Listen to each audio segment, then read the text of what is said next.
Hello, I see I got some of my favorite friends in there. What's up, Josh? Josh Davis in the Hi. house, and I know Shadowban is out there. Um, I'll give it a couple more minutes for you all Okay. to fill in. I am waiting for my other co-host, Cy Lawson, to get in. As you can see, I have two very, very special guests, which I'm very excited to have here. For those who don't know it, me and Ali have been kind of doing this like hit or miss thing for a while. This has definitely been playing. So for those of you all who I told I was going to have Ali on, you can see I was telling the truth. Yeah, sorry. I My wasn't fault. making it up. So we did finally get to work it out. And then Red Sea Socialist, I know you are Red Sea Cactus now. Sorry.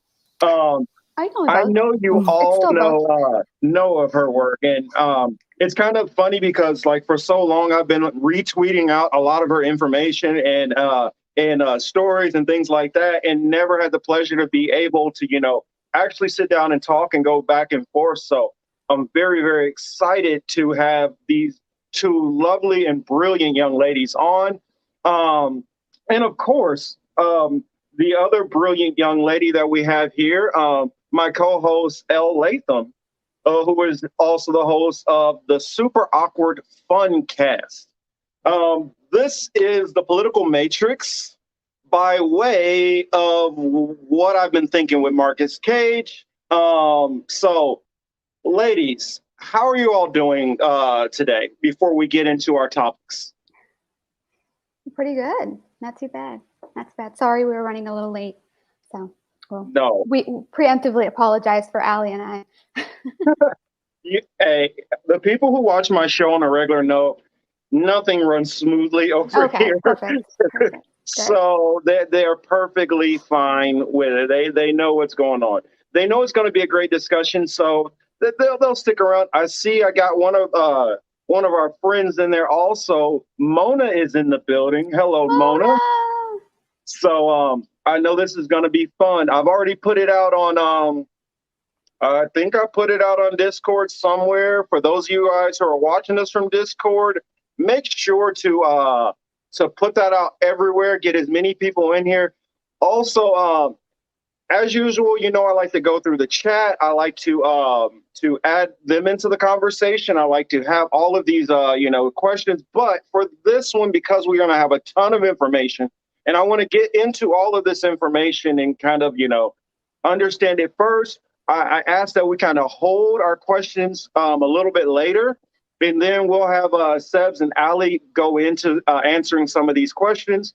I'm going to, like I said before, said to everybody here on the panel before I got started, I'm going to kind of sit back and do a little bit more listening than speaking. So after I turn it over, this is going to be more these two lovely ladies show. I see we have Tender Lungs out there. Hey, Skylar. And I see Dubster in the building, which Dubster doesn't often hop into my chat, so I enjoy to have him there. Another one of my good buddies and friends, Thomas, is here. So glad to have you here. So without further ado, I will turn it over to Ali and Sebs, and then I will let you. In fact, I want you guys to lay everything out as if we don't know anything about the Great Reset, as if we don't know anything about Klaus Schwab, if we don't know anything about the smart cities and circular cities and all of these things that they're doing, so that many of the people, when they hear Great Reset, they'll get out of just thinking like this crazy conspiracy theory, and we can actually really go into like laying down what it actually is and how it's been implemented or implemented already now, and how they plan on implementing it deeper into into the future. So, ladies, I will hand it off to you. Nice. So, Allie, do you want to go ahead and start? Put you on the spot. Taking notes. I think you're muted, Allie. Just FYI. I am. There you and go. I was. So that's okay. We're all friends here. No, do you want to start with the Great Reset, or did you want us to kind of talk about our article, like the article a little bit, and then flow into the Great Reset? Even though Well, you just I would rather kind of give us an overview, give the audience an overview of the Great okay, Reset, kind of explain it, because I feel like your articles really kind of start getting into, what is actually going on. And so I'd rather they kind of get an overview, and then we start being able to go down in detail exactly what different ways that they're utilizing it, in ways which we because I've seen some of these things, and some of the articles, well, multiple articles that you both have written. I've been able to see what you're talking about and the implementation. I mean, going into, even the, what is it, the AI dogs and stuff like that they have in New yeah, York, and a crazy lot of stuff. this weird stuff that's going on, and the stuff into the healthcare. But before I, tip it too much, let's let you Okay. two lay out, what it's all about and what's going on. Hey, Variant. Okay, Oh, no I see you problem. have a fan in here. What's his name? Tokyo Skimps or whatever, Simps. The Oh, one I was like, oh no, not the who real. thinks we're some kind of foot soldiers for some kind of. Yeah. I don't know. I'm glad. Go on ahead, do your conspiracy theory about me. I've been waiting for it. I feel kind of left out that you didn't bring me into it, because I'm probably the biggest conspiracy theorist, and of all the people that he threw under the bus saying that there are all these military ties, I'm literally the only one who is former military. So, Yeah, what's why am I up? not at the top of this list? Sorry about that. I just, It's I'm okay. silly. You're fine. It's funny. No, I mean, so yeah, just generally the Great Reset. You hear about it a lot. Of course, people usually hear Klaus Schwab, who's the leader of the World Economic Forum, and they're kind of spearheading this Great Reset. I mean, Klaus Schwab is the author of the Great Reset, and also the Fourth Industrial Revolution, which is an entire just like digitization of everything in our world. So it's not like this just happened overnight. This has been a long time coming. A lot of these people will just tell you exactly what they're doing, especially the World Economic Forum, like the Davos crowd. And then you have like the Council on Foreign Relations, Chatham House. So you have all these different groups of just people that are, the rich elites that are basically coming up with a new way to rebrand what they've always been doing. Sebs, what do you think I should add to that as far as just like the intro to the Great Reset? Because it's Oh, I actually mean, been a while since I've just yeah, had to sum that up. So yeah. I mean, I think that pretty much sums it up. It's just like a kind of like more of a combination, or even more of a combination of the government and the private sector, kind of just yes, merging. But like you said, it's been coming along for a long time. And I don't even necessarily think it even started with Klaus Schwab. I think no, I think he's like a good figurehead for it, but it's something that's been in the works. Like, I mean, you can even say like as early as like the 80s and stuff, when they would go to, or I guess it was the 70s when they were in Afghanistan and they were trying to like, I guess take over their agriculture first, and everything. And they called it a public-private partnership, with the government and the private sector, and like, modernizing the manufacturing and the agriculture. So it's just, I feel like it's been something that has always been lingering, but now we're like feeling the push, like yes. you know what I mean? Like yeah, like the extra voltage of like, conform or, be ostracized. Yes, and something that's very distinctive about this particular push, like you said, like a jolt, is that it's all being done under the guise of doing good. So you'll see, and it's just like the merger of corporations and state, like fully. It's not like they weren't before, but essentially, a lot of this is implementing the United Nations of Sustainable Development Goals. So they have different metrics and measures and programs that they have to meet as far as like what the UN wants to implement. But they whittled it down to 17 goals. So these goals are things from ending poverty, good health, quality education, clean energy, good jobs, protecting the planet, life on land. I'm just looking at them right now. So women. yes. So I mentioned that because all of these things, of course, like, sure, you want to end poverty. That's great. But how are they going to do that? And so people really don't pay attention a lot to the UN, but they are obviously a huge player in this as well, because their different measures are essentially mandating, not mandating, just strongly suggesting that all corporations start implementing these in different ways, like these different measures. So it's just kind of, again, like a repackaging of what they've always done, but it's just adding in more of the technocracy aspect to it and the surveillance. And that's also being done, under, of course, under the guise of keeping you safe, et cetera, et cetera. Hi. Anybody new here? I wanted to add in, we have Chris, my other co-host, in here. All of us, we all have some questions and stuff. And because this is something that we do talk about on our show often, we try to get into the different minutiae of it. And so I kind of want people out there in the audience to understand this is just not some kind of crazy conspiracy theory. This is something which a lot of money is involved in. This is out in the open. And this has gone back into planning for a long time. I noticed in the chat, somebody put, they noticed, funny name right there. It says Honest Klaus Schwab. But I noticed for quite a while, this is something that's been organized. A lot of times we get bogged down at looking at specific people who might be tied to it, as in a Klaus Schwab, as in, maybe different CEOs. I won't go into naming specific celebrity type figures who are CEOs or former CEOs of certain electronic industries. But these people are, in my opinion, have always only been the mouthpieces for the people who are really sitting behind it.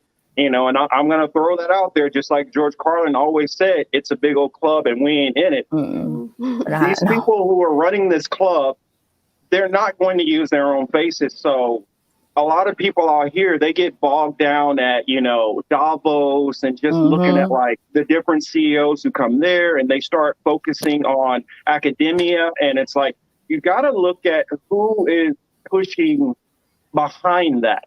And some of the money ties. And that's something which Elle does on the show, bringing to light a lot of the money ties and financials, and seeing how they have their hands into all of these different things. So, sorry to interject, but I'll it's give it okay. back to you.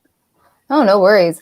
I mean, a lot of this is kind of what they're doing now. Hi, by the way. Hi, nice to meet you. I'm sorry, Chris. Did you want to add something real quick, Chris? No. I jumped in the middle. I'll wait my turn like double Dutch. Truly jump in and ask questions. I actually like more when people ask questions sometimes. Otherwise, I'll just ramble. But I'm just kind of going through just some notes that I've taken, and I would highly recommend a good resource. I haven't followed her for a super long time. Sebs actually got me interested in her, and Alison McDowell. So she does a really great job of kind of summing up what all of this is without fixating so much on the usual suspects like Klaus Schwab. And not that there's anything wrong with that, like you were saying, but we get bogged down in that and kind of miss what else, how it's being implemented in the real world. So just an example of kind of how things are changing.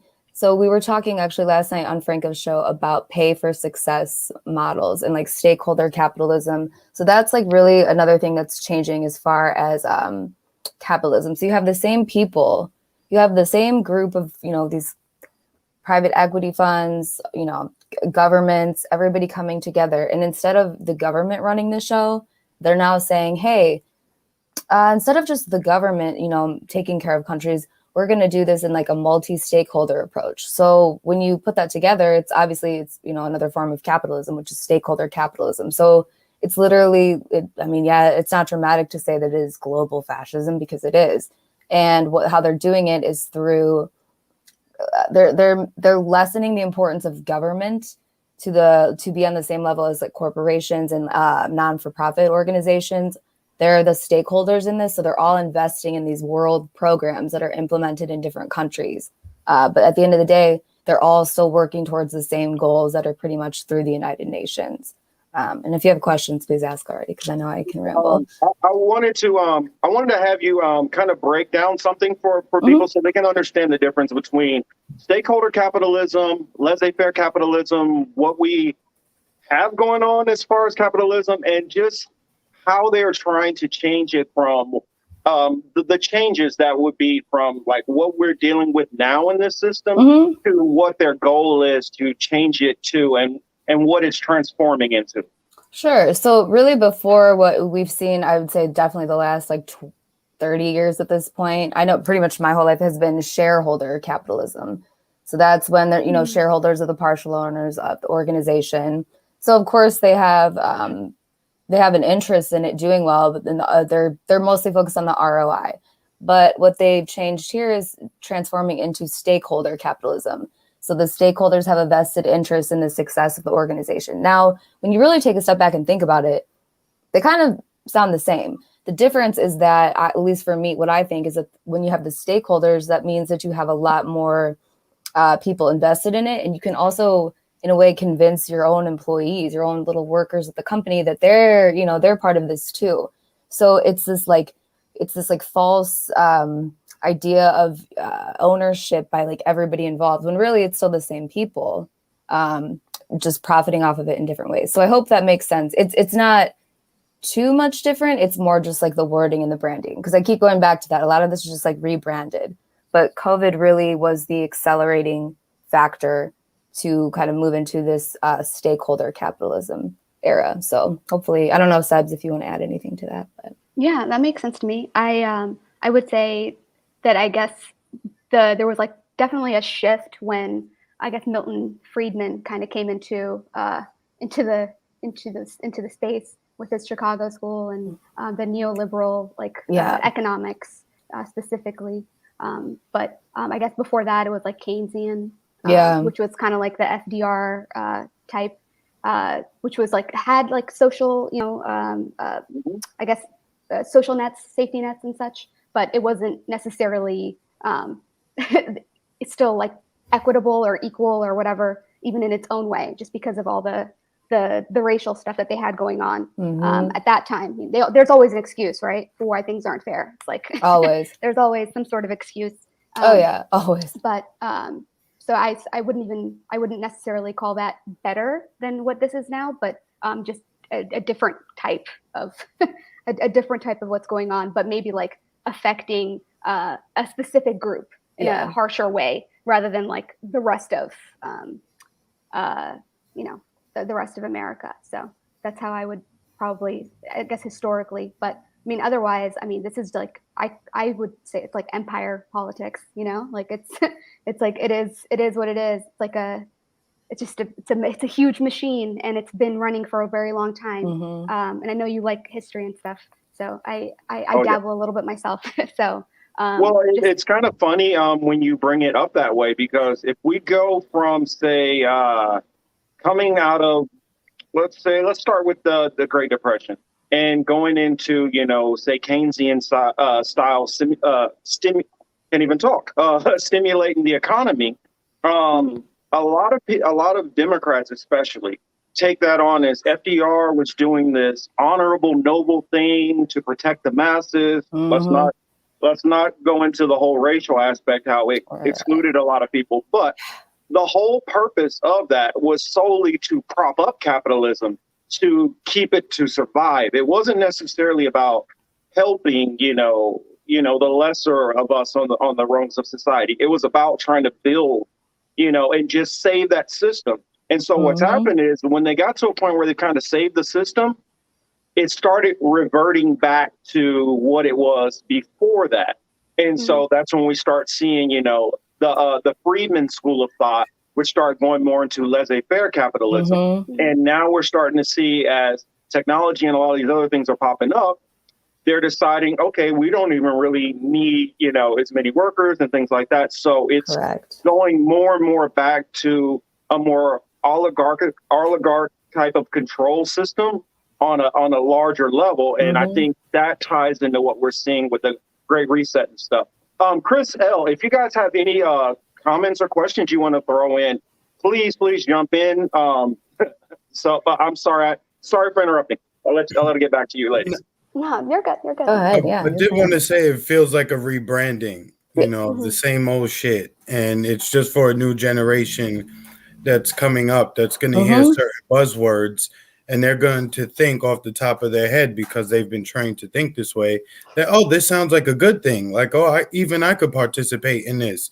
I have a little stake in this and maybe I'll get a little coin from it. But they're not realizing they're just feeding the same beast that we've all fed for all these years. Yeah. So Precisely. it's putting them right back in the circle. These people, they don't really have a great imagination. That's why they would even call their thing the Great Reset. But you do have to give them points for being so honest. You know, people don't right? They do just tell you. They did tell us, and when you try to explain that part to people, they don't get it. Like, assholes, they told you what they're doing. Right. They're telling you. Yeah, they always But just going forward, like the humans have to be careful because it's also the rise of the machines at the same time as well. So under the umbrella of COVID, they're gonna, companies are spending more money in R&D for automation. So pretty soon, when you go to drive-through, it's not gonna be a human. You're gonna do it right off your phone or the panel in your car, and so people gotta really start listening to like what we're saying. I know. People really don't. I'm trying to find this one document that I had about this actually. People I think assume that a lot of like the job displacement that's ahead, which for the record, there's a video of Joe Biden talking about this at Davos in 2016, I believe. And 2012, actually. Was it 2012? Okay, yeah, because he's gone there a few times. He loves. That's where he's actually his most honest, because those are his friends. And he was urging, I think it was 2012, and then I believe there was another one. Maybe it was 2015. I'm not sure. I'll have to look at that later. But he was at one of them. He was talking about it was after he'd read the Great Reset, or it was after he read that or the Fourth Industrial Revolution. So he's literally on stage talking with Klaus. He's just saying, people have no idea like the massive job losses that are coming. The middle class is about to get wiped out. And then this clown is, campaigning around, just saying we're going to bring back the middle class. He's still doing it right now. So it's just like the cognitive, like it's not even cognitive dissident. It's just flat out lying to people. So it's like there's so many opportunities where people can look and see, oh, this is ahead. But my point with that was that a lot of the Fourth Industrial Revolution is, of course, automation. And people, I think, assume that the job loss is just going to be like, lower wage positions, just like, in working McDonald's, whatever. Nothing against that, but it's actually going to be the management class too. They're truly going to automate as much as they can away, and it's coming a lot sooner than people think. People are training their replacements. Yes, they are. Straight up. Even like lawyers right now who are making all of the smart contracts and stuff on the blockchain, they will soon also be replaced because a lot of this stuff is also coming legally, right? Like through the legal system. That's how that they have to do it that way. Like, so it's a lot of it's like coming through the courts. And so it's like, we need to start talking to these attorneys too. It's like, what are you doing? Yeah. Like, they're like coming up with all these smart contracts and things. And just that, because then you won't really need that intermediary, right? A lawyer. So it's interesting. And I don't think that even they are maybe thinking about it in that way. No, that's, something I've really just kind of like decided it's really been like the last few months. It's most of these people really don't even know that they're part of this. Like I was saying last night, we're all kind of in a way part of this because of the structure of the system. I'm not saying that we're like all in with it, but I think most people just trying to get by and, live life and take care of their families, go to work, pay bills, don't realize like, oh, wow, because they're in a silo at work. Let's say like somebody works for an IT company. They're working on consulting with some other company to help them automate their processes. Like they don't even realize, oh, hey, I'm contributing, to this larger picture. I know I'm just kind of going all over the place here, but it's the same people who have everything to lose if, the people, the average everyday people like us were to actually, I don't know, somehow change all of this, they would have the most to lose. So instead of waiting for that moment, because they know this shit isn't working anymore for anybody, no matter really what country you're in, it's working better for some, of course, in other countries, but they know it's not working. So they just decided to capture it and rebrand it and say, hey, we fixed it. And I've always been of the thought, it's like, why the hell are the people that got us to this mess, and then say, COVID's really shown us that we really need to turn it around. It's like, you did this. Everything that you're complaining about, you're saying you did this. COVID's another thing, but it's been a wonderful excuse for these people to just, they claim they have never seen, disparities like they have now. I'm like, it took COVID for you to see that, the things weren't equal. It's like, get real. And people, it's, it can be really disheartening to see people just kind of fall for it. But I don't know, marketing's a powerful thing, I guess. So yeah. I mean, that's a good point which Sebs brought up. I didn't even really at all cross my mind about lawyers possibly losing their jobs in this. I focused mainly, probably, I guess, more in the manufacturing sections and stuff like that, because that's my background, and I've worked in these I work in retail, I've worked in warehouses and things like that, driving vehicles and stuff. So, like, I remember a couple of years ago, I wrote a story going into the technology which they're doing with the trucking industry, and when they figure that out, and when the 6G goes online, a lot of truckers are probably going to lose their jobs almost instantly, because they've already, had successful test drives of semi trucks all the way from like the East Coast in Jacksonville, Florida, where I was living, all the way out here to San Diego, which is right on the other side of me. And those I know that they're Marcus, working real on it. quick. And those are not low paying jobs either. You know what I mean? Like, people, buy houses, get loans, live their lives as a truck driver. So, all that AI and the whole combination of robotics and the rest of it, like, you talk about the World Economic Forum, you better look at Boston Dynamics. Yeah, That is a scary definitely. one. Totally. MIT.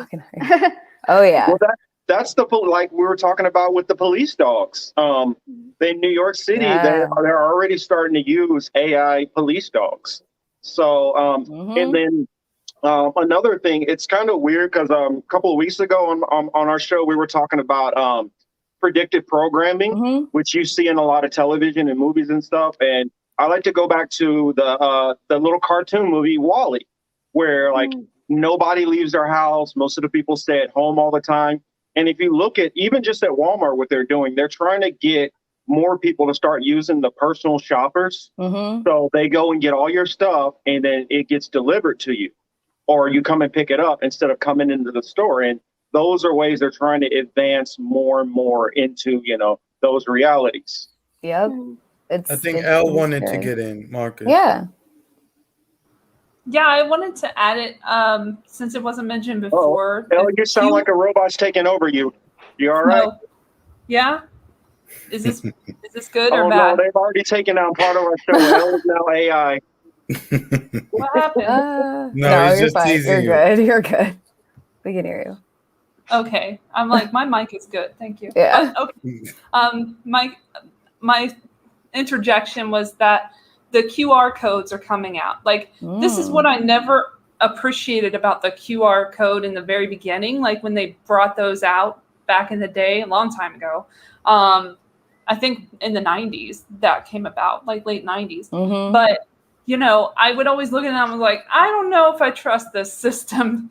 And, just giving my data over to anybody, and how's that going to affect me in the future? Now I'm seeing, like, with children and like adults and stuff in school, they're using QR codes because of COVID, because they have to prove who they are. But, it's just more of the biometric data era coming about, and it's just going to get worse. And then the telemedicine predicted, more telemedicine predicted in the COVID-19, the Great Reset book, which we all should have read. But you got to read all of that and see what's happened in the past and what's happening in the future. Elle, 1 second. Could you try to see if you could tweak your mic? I'm trying my best to hear you. I want everybody to hear you clearly because you're making good points.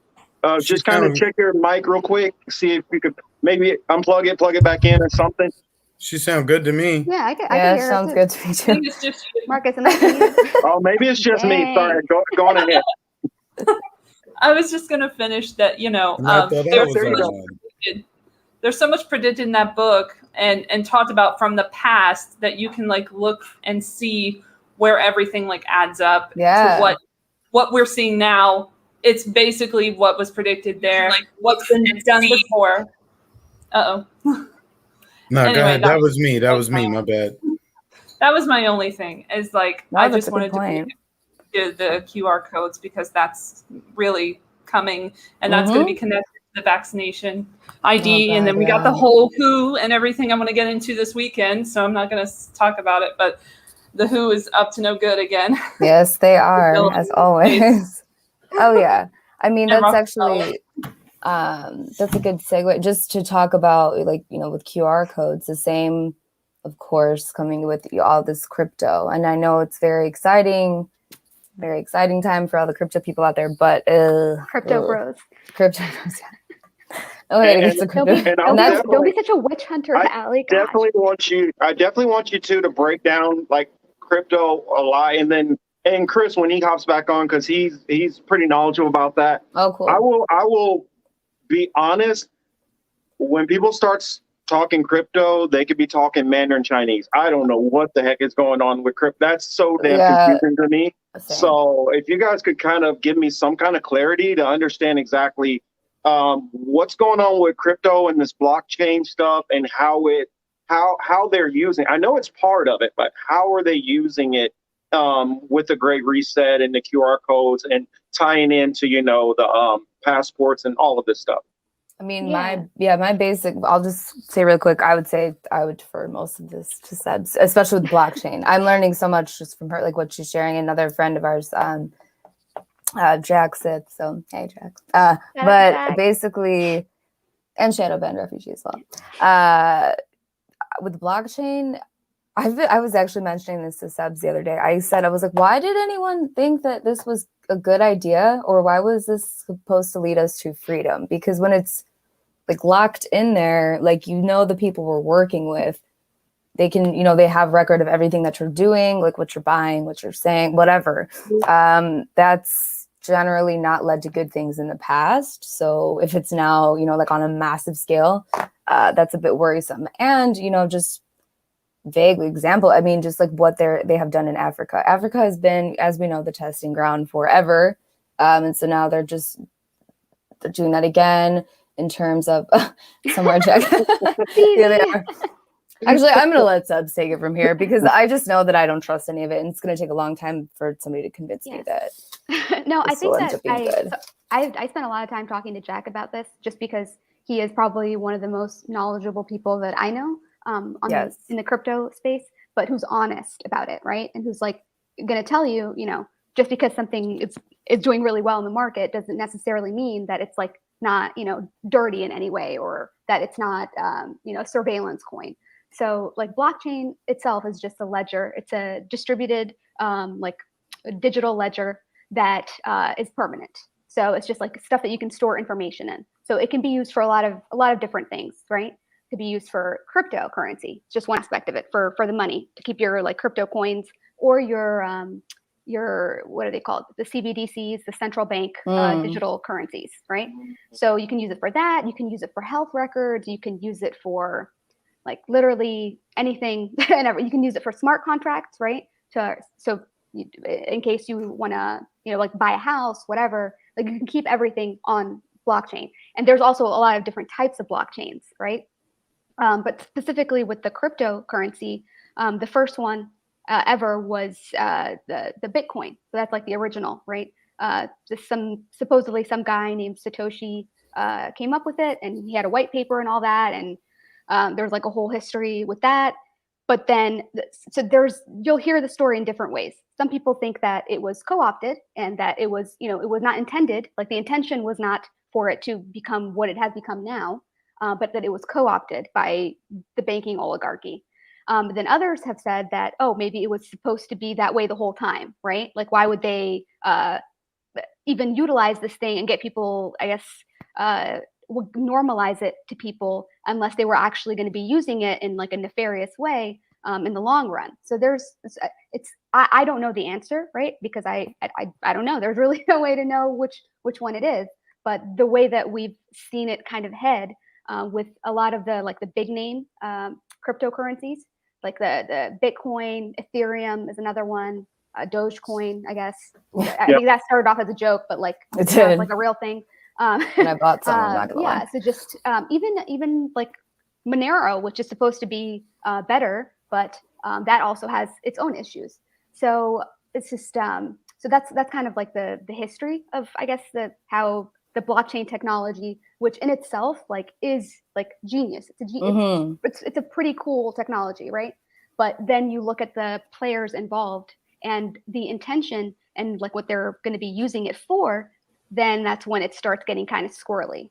So that's kind of the very short layman my breakdown on how I understand it in the simplest terms. So yeah, I don't know if that. Yeah, I wanted to read this comment real quick from Tender Lungs because I think it fits exactly what you all are saying here. He says, and once they get rid of cash, they'll know every penny everyone has, and they'll do the math on how much to make as people are willing slaves as possible, even though that's already happening and has been. Exactly. Once they've already gotten rid of all the paper currency and everything is on a digital form of currency, which I did a story maybe about 6-7 months ago about how the Federal Reserve has been trying to work on their own version of not Federal Reserve. Well, yes, Federal Reserve, but through what is it? Department of DOD, I believe, who's they've been doing the research part of it, and so through all of those different things that they're doing, once they get everybody on that system, if you owe a creditor or whatever, they can just take it instantly. So it's can I pay you this much or that much? If you have, if you have $500 and you owe 600, they literally can just take that whole 500 and leave you flat broke. Yeah. They're gonna garnish your shit like child support. Yes, they are. Yes, they are. Like a whole new way. Yeah. Well, they have a new thing called like the sharing economy as well that the World Economic Forum talks about. But it's like a sharing economy. There's like I think there's different names for it as well, where it's like, oh, we'll train you in this, and then you'll pay for it. Like we'll garnish your wages in order to pay for what we invested in you in. So it's just it's kind of interesting. So it's like, I guess, like a school loan, but like you're, I guess, forced to pay it back. Like it'll come out of your wages. Yeah. So I guess like for vocational training and stuff. But on the blockchain or the cryptocurrency point, there was something that I realized recently, just kind of watching some of the countries in the global south kind of embracing Bitcoin. And I was talking to someone the other day, and this thought occurred to me. And it's like, it almost feels like, because a lot of the countries that are trying to adopt this are kind of going that way. Because Cuba was one of them recently. And I know Venezuela was looking at it, and El Salvador just did, and Nicaragua as well, and other countries in Africa. And it kind of dawned on me that, like, well, what if that was the plan? Like, what if the plan is, because of all these sanctions, right? And because we're kind of squeezing you so hard that you're going to have to go to this other thing that you're going to have to choose, but thinking that it's an alternative, thinking that it's like actually decentralized, right? But really it's just another trap.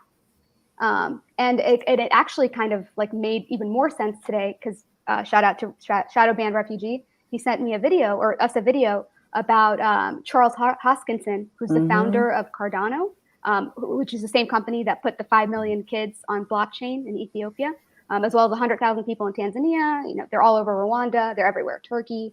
So he did this live stream today talking about the people that have been criticizing him and how there has been a lot of propaganda against him, yada, yada.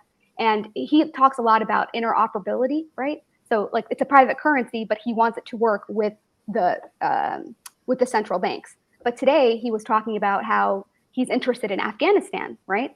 And people were criticizing him for that. Like, okay, well, why? Why are you going to go to Afghanistan? What are you talking?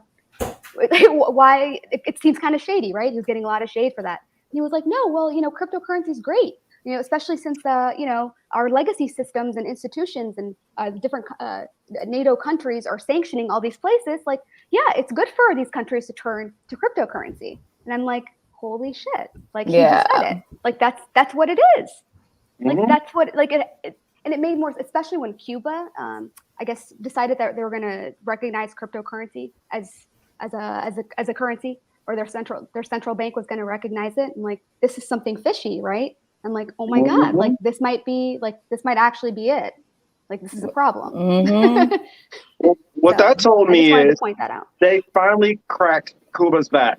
That's what that tells me. They finally broke him. And how I've always looked at a lot of this stuff with the Great Reset, it's not like it's going to be equally distributed and all come out at every place the same way. They're going to try, the currency part other areas. They're going to, each different thing. They're going to try different things in different areas. And what's going to happen is eventually everybody will all be doing all the same thing. They just figure, okay, well, if we can get the currency to work in Chile, Bolivia, Venezuela, those different places, or Rwanda, different places in Africa, we'll do that. If we can get, say, the COVID passports, we'll do that in Great Britain. We'll do that in Israel. We'll do that in this place.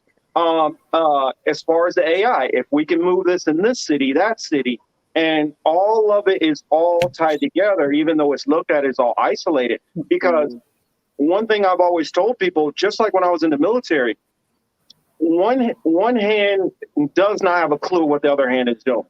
I mean, you literally have some people in there who they're doing nothing but relief work. Like when I first got in, we were taking minefields out of Bosnia and Kosovo to make it so that people could start rebuilding and living in those areas. So in one aspect, I'm feeling like I'm doing a positive thing while some of my brothers are on the other side of the world, like terrorizing and giving people hell and all that stuff. But you have no clue about it most of the time until later on. That's the reason why you have so many people who go through their whole career in the military thinking the military is so great and we don't do anything wrong. We're the good guys. Yeah. Because you don't learn any of that stuff. And a lot of people on the outside, it's easy for them, especially in today's day, to look at it and say, well, you should know better. Because you think back 20 years ago, a lot of times there's no way you would have known any of this stuff. Most people would not know it. But now, of course, if you don't know any better, that's kind of on you. Yeah. People they're kind of in their own silos. Yep. Allie and I talk about this all the time. Like they're literally just in their own separate worlds, and they don't. And it almost kind of scares me, even with like social media, where people are going. It's like, oh well, the Telegram's going to be for the conservatives, and this is going to be for these people, and and it's kind of they're like segregating people, and they're not going to be able to really exchange ideas. Like they'll just kind of be in their own like echo chambers. Yeah. Oh, that's a good one from L. L Let me says ask you they guys will a try question. Speaking of, real quick, Marcus, speaking of go ahead. vaccine passports, have you guys seen the stories that are popping up about the fake vaccine cards? So I'm in Chicago and they had Lollapalooza. It was last month. And that's when they were like, oh, the feds are going to be there, like arresting people with fake cards. But nothing really panned out. They were just like trying to scare people. But I have been seeing recently, I haven't like looked into it though. So I'm curious because I really haven't. If you want to laugh to the audience sometimes, just go through like the Yahoo headlines if you're on a browser sometimes, right?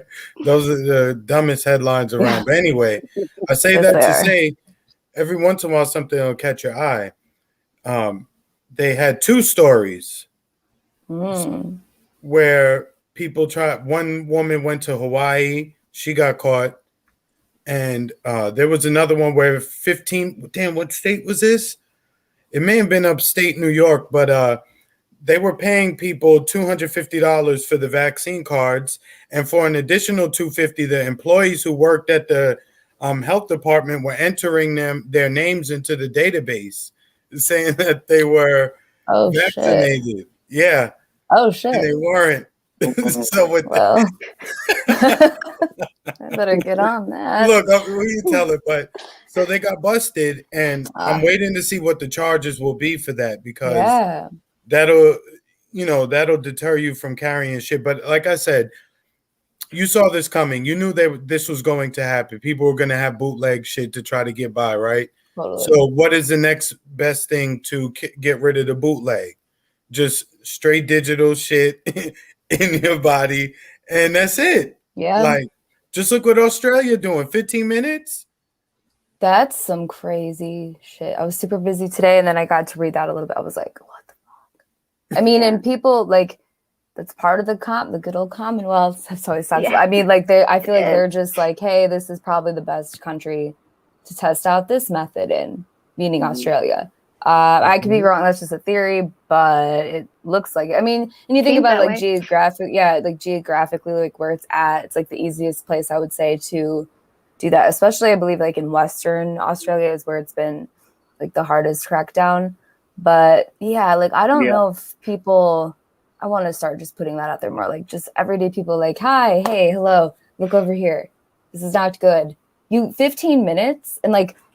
I'm not surprised, of course, as you have to, you know, like your phone's got something on it and you've got to like verify with your phone. But I guess I'm just curious, like, it doesn't look like they're really backing down. So when is going to be like that breaking point? Not that I want, you know what I mean? That's horrifying, but. You see, we're probably the last generation that remembers life before the internet, right? I know. So this next generation, they've only lived online. From the time they was born, they had a phone, they've played online games, etc. They've gone through it. So there's a certain amount of difference in opinion amongst us and them. But this ain't some old man, because I'm old, but I'm not old, right?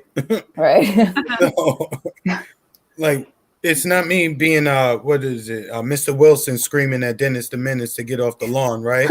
Yeah. It's just like, y'all, when y'all throw the football on the street, be careful, the cars is coming, right? Yeah. But it's hard for them to see that because their whole lives have been online. I know. And that's a good point, because that's why a lot of people, especially younger people, aren't even really. I mean, I'm sure they're like fighting back about some stuff, but as far as just like the digitization of everything, that's all they've ever known. So it'd be weird to not, like, it wouldn't make sense to them, I think, to like even something as simple as like keeping cash around. But to me, I'm like, oh my God, you have to keep that, because if everything's on record, I'm very wary of that. I think it's nice that people are optimistic, but you have to be real about shit too, and look at the people that are kind of like running the show and what motivates them. And it's not like our happiness. So, or what they might think is our happiness. Sorry, Sorry, no, I was going to say, or like whatever they might think is what is a good thing. You know, I just don't think that you should be making decisions for other people. Period. Yeah. Period. No. Like it's not. I don't think it's such a hard thing to grasp, but for some people, it seems more difficult than others. You guys were talking about Australia, but I saw something really creepy going on in Nigeria, which isn't getting a whole lot of attention. So I wanted to mention that their governor, Edo, has done a vaccine mandate for religious centers, which is hilarious because that's like one of the exemptions. And then also banking services. So they have to, if they don't get vaccinated, they have to do it online. They have to bank online. They don't have any choice. Wow. So we love that. So they're putting that into practice this month from the second week of September, it says in my source. See, so yeah. It's pretty crazy. It's going to go everywhere. Yeah, they're going to. Nigeria is another test bed. In Africa, like Nigeria, Ethiopia tend to be the Westerns. They've been vassal states for a very long time. There really isn't that much agency. I mean, not that any of us really have, maybe not as people, but you know what I mean. It's just even the people in the United States, I don't think that they have any agency over their governments either. So it's like, I feel like there could be global solidarity just around that. Like, right. Like everyone's government. Like, how about that? Yeah, that's what I mean. Like, can we just make them irrelevant? It really don't do much for us anyway. Yeah. They say revolutions have to be like bloody and violent, but this is the first one, at least in my lifetime, where it looks like at least the first step is just non-compliance. Like, you don't have to just follow. You don't have to go out on the street and be loud and antagonize people. You just don't need to comply in your own personal life. And the more you do that, the better off it would be. But my goodness, you walk into the stores, all I see is zombies. Like, I know. And I think I wanted to throw this in real quick because this goes back to something you were saying, Chris. The reason why they don't see it as much is because they're doing everything in increments. The same way that the Democrats say, "Oh, well, we have to fight for change through incremental change." That's the same way which they're moving these systems. For us, some of us who can remember before having cell phones and internet and all this stuff on a regular basis, we're able to maybe see a lot of these changes coming faster. But when you're born kind of in the system, how it is, it's a lot harder to see it. That's like the reason why our other show is called The Political Matrix. All of us are in this matrix and we don't see it. Yeah. And so the only way we can actually fight it, like you was talking about, that revolution, is to pull ourselves out of that matrix. That's how. Sometimes it can be in the fashion of not voting. It can be in the fashion of deciding, no, I'm not going. I mean, just civil disobedience. No, I'm not going to comply with this policy. Prove to me why I need to take this vaccination. Prove to me this. Prove to me that. Be a nuisance to them, in your own way. I'm not saying that we're going to be able to stop it necessarily, but if all of us as a whole start pushing back, it makes it a lot harder for them to implement it. But if we're going to stay sheep, we're just going to be sheep marched to the slaughter. That's why I call most of us sheeple. Sheep people, Yeah. The hardest thing is going to be for people to sacrifice anything and to sacrifice their comfort. Now you really in their private parts at that point, like make you uncomfortable. What? Like, What? Yeah, like, yo, what you doing so close to me? Like, yo, back up. Right. That's really where the issue is. What are you willing to sacrifice? You live a convenient life, maybe even if it's difficult, but you can look outside and you can see, well, damn, it's kind of rough over there. Where that's the issue. If you're going to change the direction of the boat, you're going to have to be willing to make some sacrifices. I don't know if people are quite at that point yet. Oh yeah. Yeah, and I mean, you'd have to start with like some introspection, right? And see like where, like, am I good? Like, where am I coming from? Like, am I contributing to this? Like, how am I, like, and if I am, how? And like, I should, how can I change it? Right. And it would have to start with that, because you're the one that's going to be doing it. So I know Jordan and James always say that, as far as we make fun of them a lot for their, for simping for Carl Jung, but they're right on that regard. Yellow Brick Road. Shout out to the Yellow Brick Road. Yeah, definitely shout out to Jordan, Yellow Brick Road over there. And shout out to all of our friends who we see jump in the chat. Even the ones who say, hey, I'm just going to hop in for a minute. I got a couple of things to do. Just wanted to say, hey, I'll come back and check it out later. Thank you to all you guys who have come and join us and listen to this. I guess this aspect, now that we've kind of went overview on the Great Reset and all of these different things, let's get more into to your articles that you've written, so we can kind of super focus into some of the direct ways where more direct ways which they've been doing things, because we've already been talking about some direct, but let's get into the article so people are abreast of what they're doing now. Okay. Well, I can talk a little bit before if we go into like the healthcare article, but just another like a side note of an article I wrote back in July. So I do like to kind of just peruse through the I hate when people say the mainstream news. I mean, not because I'm like, oh wow, I believe it's more like you're looking for holes, you're looking for what they're not saying, because once you look at it like long enough, you can kind of like see patterns. Like, okay, especially in Chicago, where the press corps here is like not critical of anything. I don't even think like the Chicago Tribune's owned by anybody local. My point being is I saw it's not. Yeah, it's not. None of them are.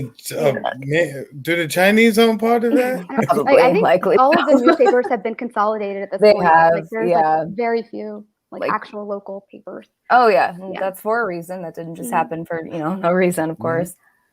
So people do know I live in Chicago. I talk about it a lot. I love it here, but there's something. It's every city has its issues, but Chicago is definitely one of the most segregated cities. It's always been that way. And the political machine that upholds it benefits from the poverty, from just the massive like numbers of shootings. It's just people say like, oh my God, like life could be hell. It's like, no, it is hell, you know, just a few miles away. Not to say like, not to put a blanket over every like statement over everything. It's like, they're just Chicagoans like me, you know, but I have friends that have lived in some of like neighborhoods. It's mostly like on the south and west sides of the city. There's a couple of pockets in the north side, but it's always been generally, you know, just the same areas that get harder and harder every year. So I saw an article and it said after a mass shooting, there's a neighborhood on the south side. It's called Chatham residents mull possibility of drones to fight crime. So we've kind of heard about that before, but that piqued my interest because I did not even realize what was going on in my own backyard, which was that a lot of these Chicago-based like IT companies were testing out different aspects of like the Internet of Things in probably some of the worst neighborhoods in the city. Because, you know, that's what we always do, right? We always test things out and the people that like, they don't give a shit about them. So because I just kind of looked in it, like who would be like calling for drones to be taking care of policing? But then that kind of made me realize, oh, okay, that's what they're doing. They're letting crime get so bad in some areas so they can, of course, justify coming in to, you know, take care of the problem. But this time it's not only going to be like more police, it's just going to be more technology operating in these like, you know, in the Internet of Things. Like, so these just like nodes, these devices and sensors like talking to each other. They already have a program like this called like Shot Spotter here, where it listens for gunshots and then it alerts the police and they go like try to find these like shell casings. It's dumb, but all it really is testing out Internet of Things technology to like test out these little nodes and sensors to see how well they can pick up like human movement along with gunshots. So my larger point, though, just from this specific article, was that you have people like, you know, Microsoft, Google, the U.S. Census Bureau, Oracle, Viacom, Illinois Institute of Technology, University of Chicago.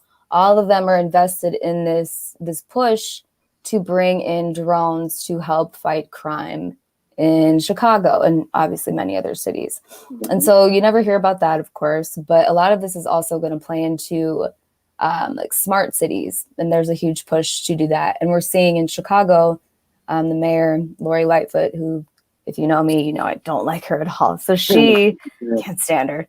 Larry. Oh God, no Larry. fans over here.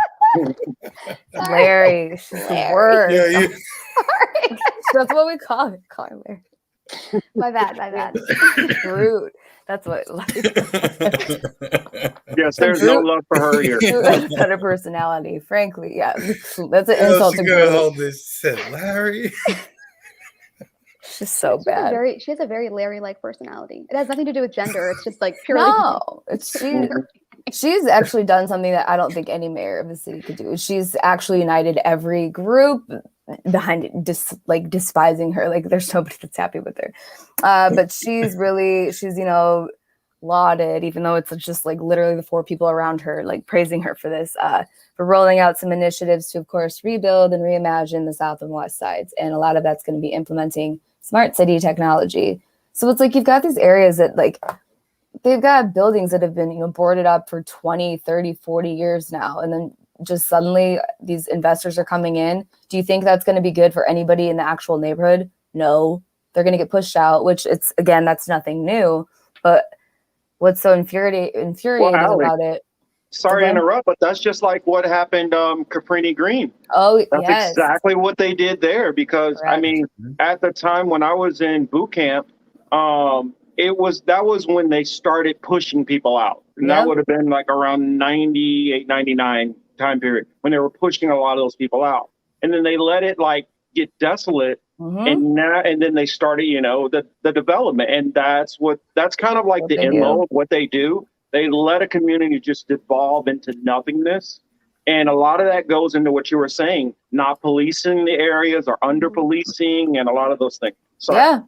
That's fine. Baltimore. So I'm in Maryland. So I actually lived in Baltimore years ago for some time. And it's kind of like everything you're explaining. I think it was like 30% of the buildings in the city were actually abandoned. Yeah. Technically, like, and certain parts literally looked like bombed out. Like it was like straight up, like just like gone, like whole streets. And it's, go ahead. Sorry. I was going to say, actually in Baltimore, I think this was recent, like this past summer, or maybe like a couple months ago. But they said that they can't use the drones for policing. The court in Baltimore City struck that down. And I was like, oh, good, Right. good. Somewhere. I'm glad that they said no to that. I'm sure they'll find a different way, but they'll find a way. They always do. Excuse me real quick. I just wanted to say, hey, we got one of our co-hosts, Emmanuel. He wasn't able to hop on with us, but I wanted to say, hey, Emmanuel, glad to see you in the chat. Elle, thank you for regulating the chat. And I'll give that back to Sebs. Eve, what up? Regulator. Just regulator. No, and I just for the record. Oh, Seb, sorry.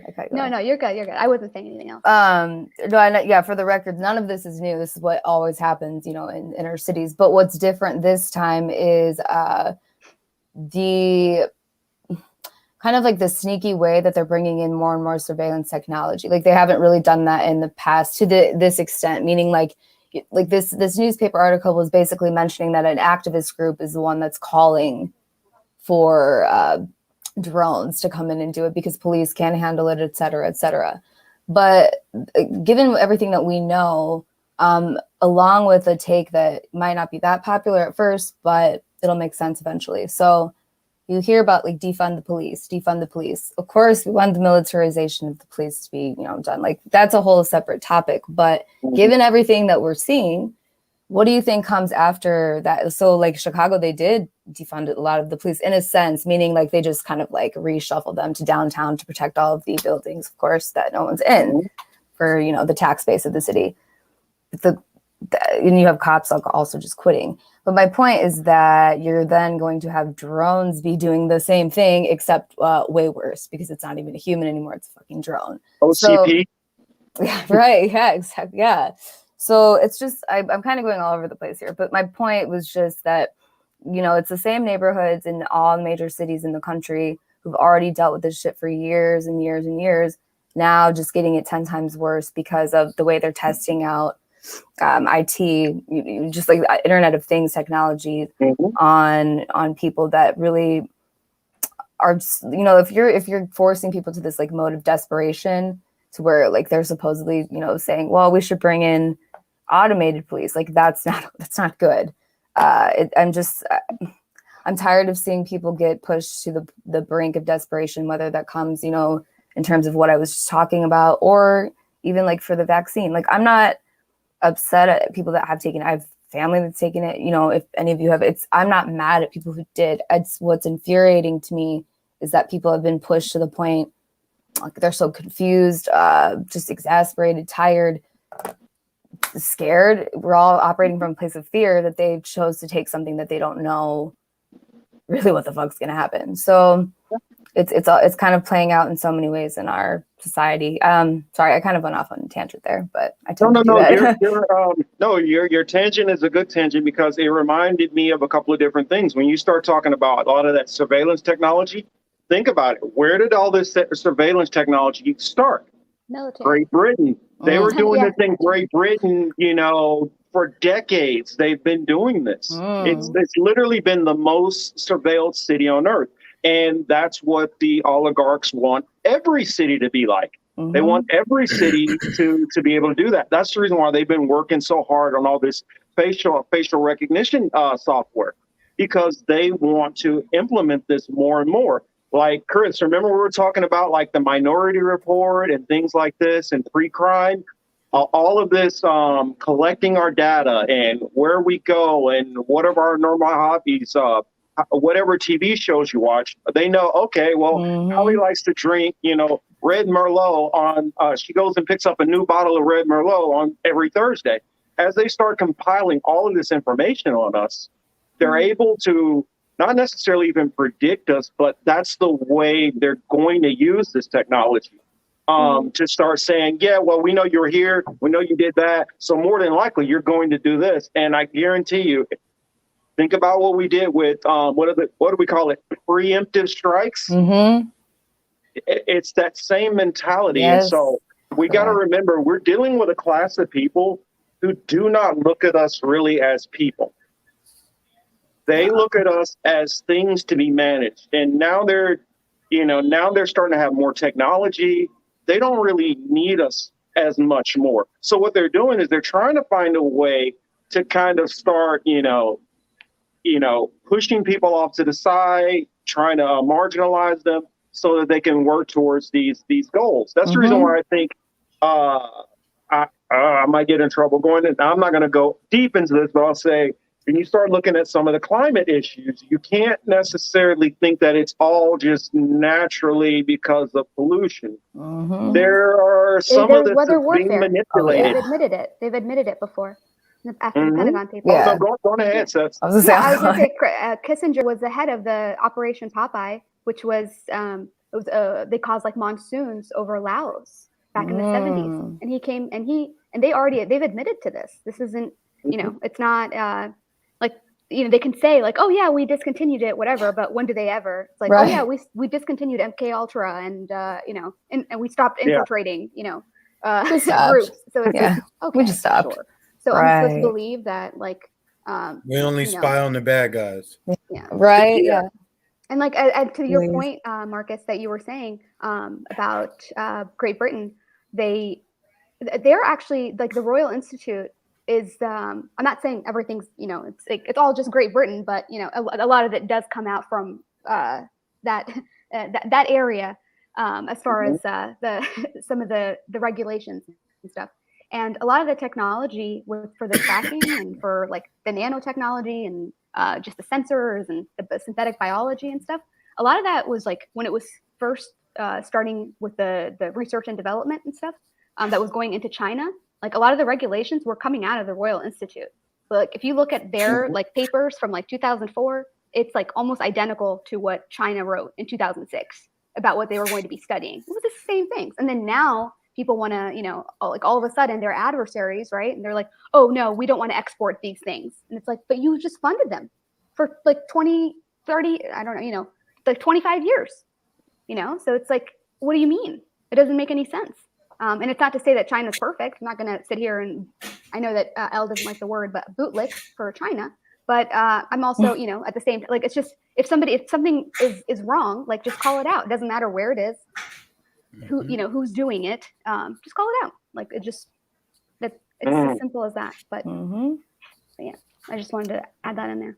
Just wait till nano. Yeah, what do you all think of this? Thomas says, just wait until the nanotechnology evolves. Holy crap. It is. Yeah, it has. It is.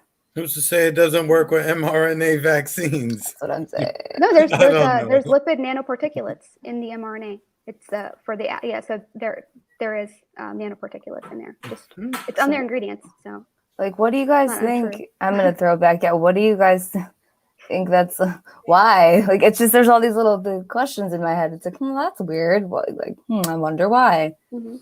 A lot of people, nobody ever wants to. I mean, it's relatively like I don't know. It wasn't as common for people to just talk like that, like say, hey, it's like maybe the mRNA, because like I'm realizing most people still don't understand that like mRNA isn't actually vaccine. I don't know if I'm allowed to talk about this actually too much on this channel, so I'll. Don't worry about it. Okay. We get in trouble all the time, so don't worry about it. Before I go with that, I did want to go back to your original, you wanted us to kind of go into specific topics. So I was talking about Chicago and the Internet of Things. And then, of course, our horrifying discoveries. That was the article we wrote about healthcare. So which some of you guys watched yesterday. But just like the way that's transitioning in terms of like what value-based healthcare actually means. Means like what kind of cost are you going to be to the system, down the line, and just like how they're prioritizing people. And so that combined with all of the, like just the data aggregation that's going on, like who's to say if you purchase this one time or you believe this, like they looked at your internet search records, whatever, because it's all being, just added to your profile. Who's to say that like you might not be turned away? I mean, look at supposedly that story in Florida, even just now, where or it was like last week when you had people that weren't vaccinated and you had doctors that didn't want to treat them. It's like, if you think that's bad, like just wait. So that's just another horrifying way that I think things could play out. I mean, it could, it might not all go this bad, but what's really scary, look, I work a lot. I work with a lot of different people. I won't say whatever. So anyway, the public, their correspondence to the government is extremely dangerous right now.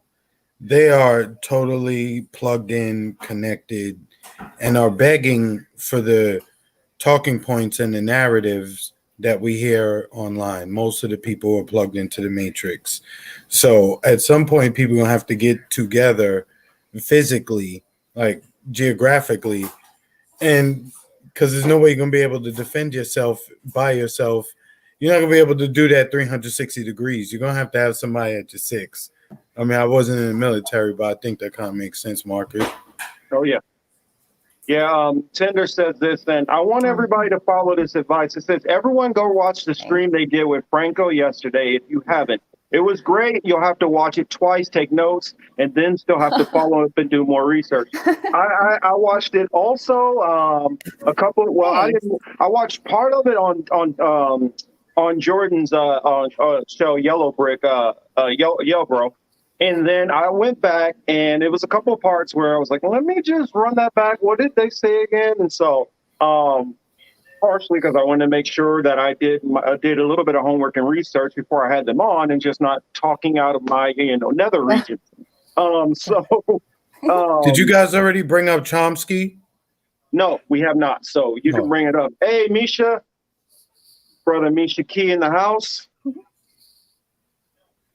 But go ahead, bring up Chomsky, Chris. Yeah.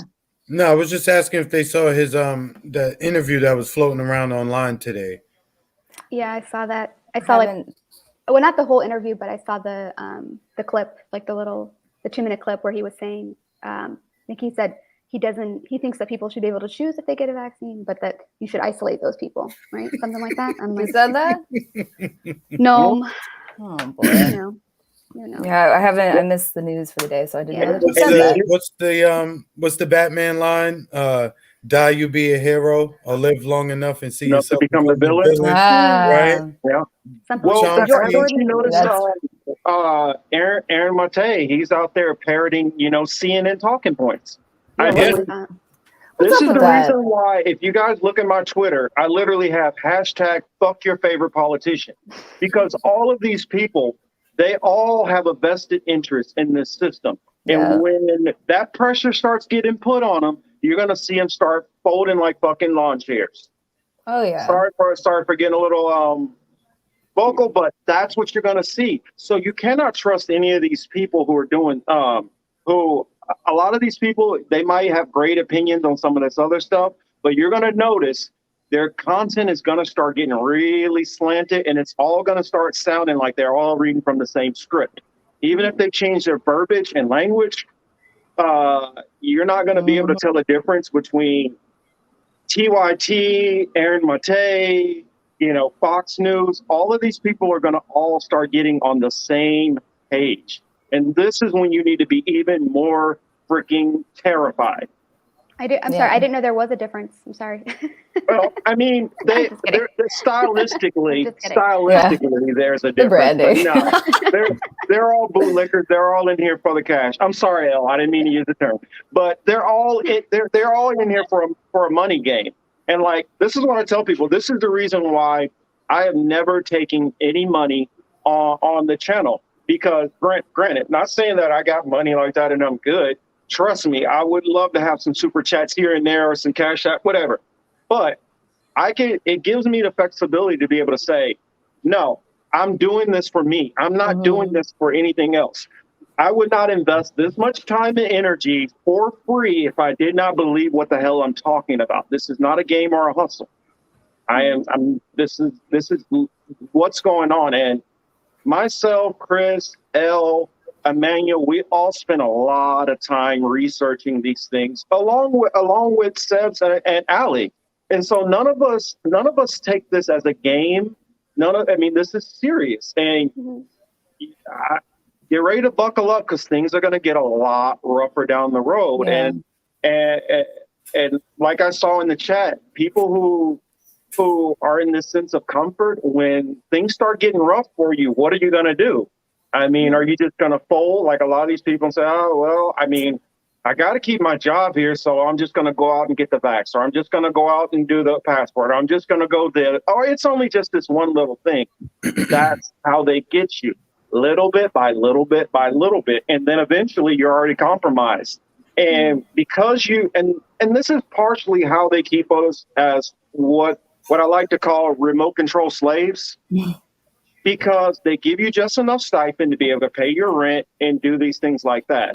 But the moment that you buck against that system, they can take that away, and that's the fear they use over you. That's that digital whip which they have on you to keep you always in line. Yep. And you have to get to a point where you're like, I don't care about that. I'm not going to just, which is why you see celebrities and athletes say nothing. They can't afford to have a bunch of Muhammad Ali's running around, So how do they fix that? You can't lock these talented guys up if they haven't broken the law, right? So what is their ingenious idea? Oh, give them money. And not just for playing the sport, but we'll give them endorsements.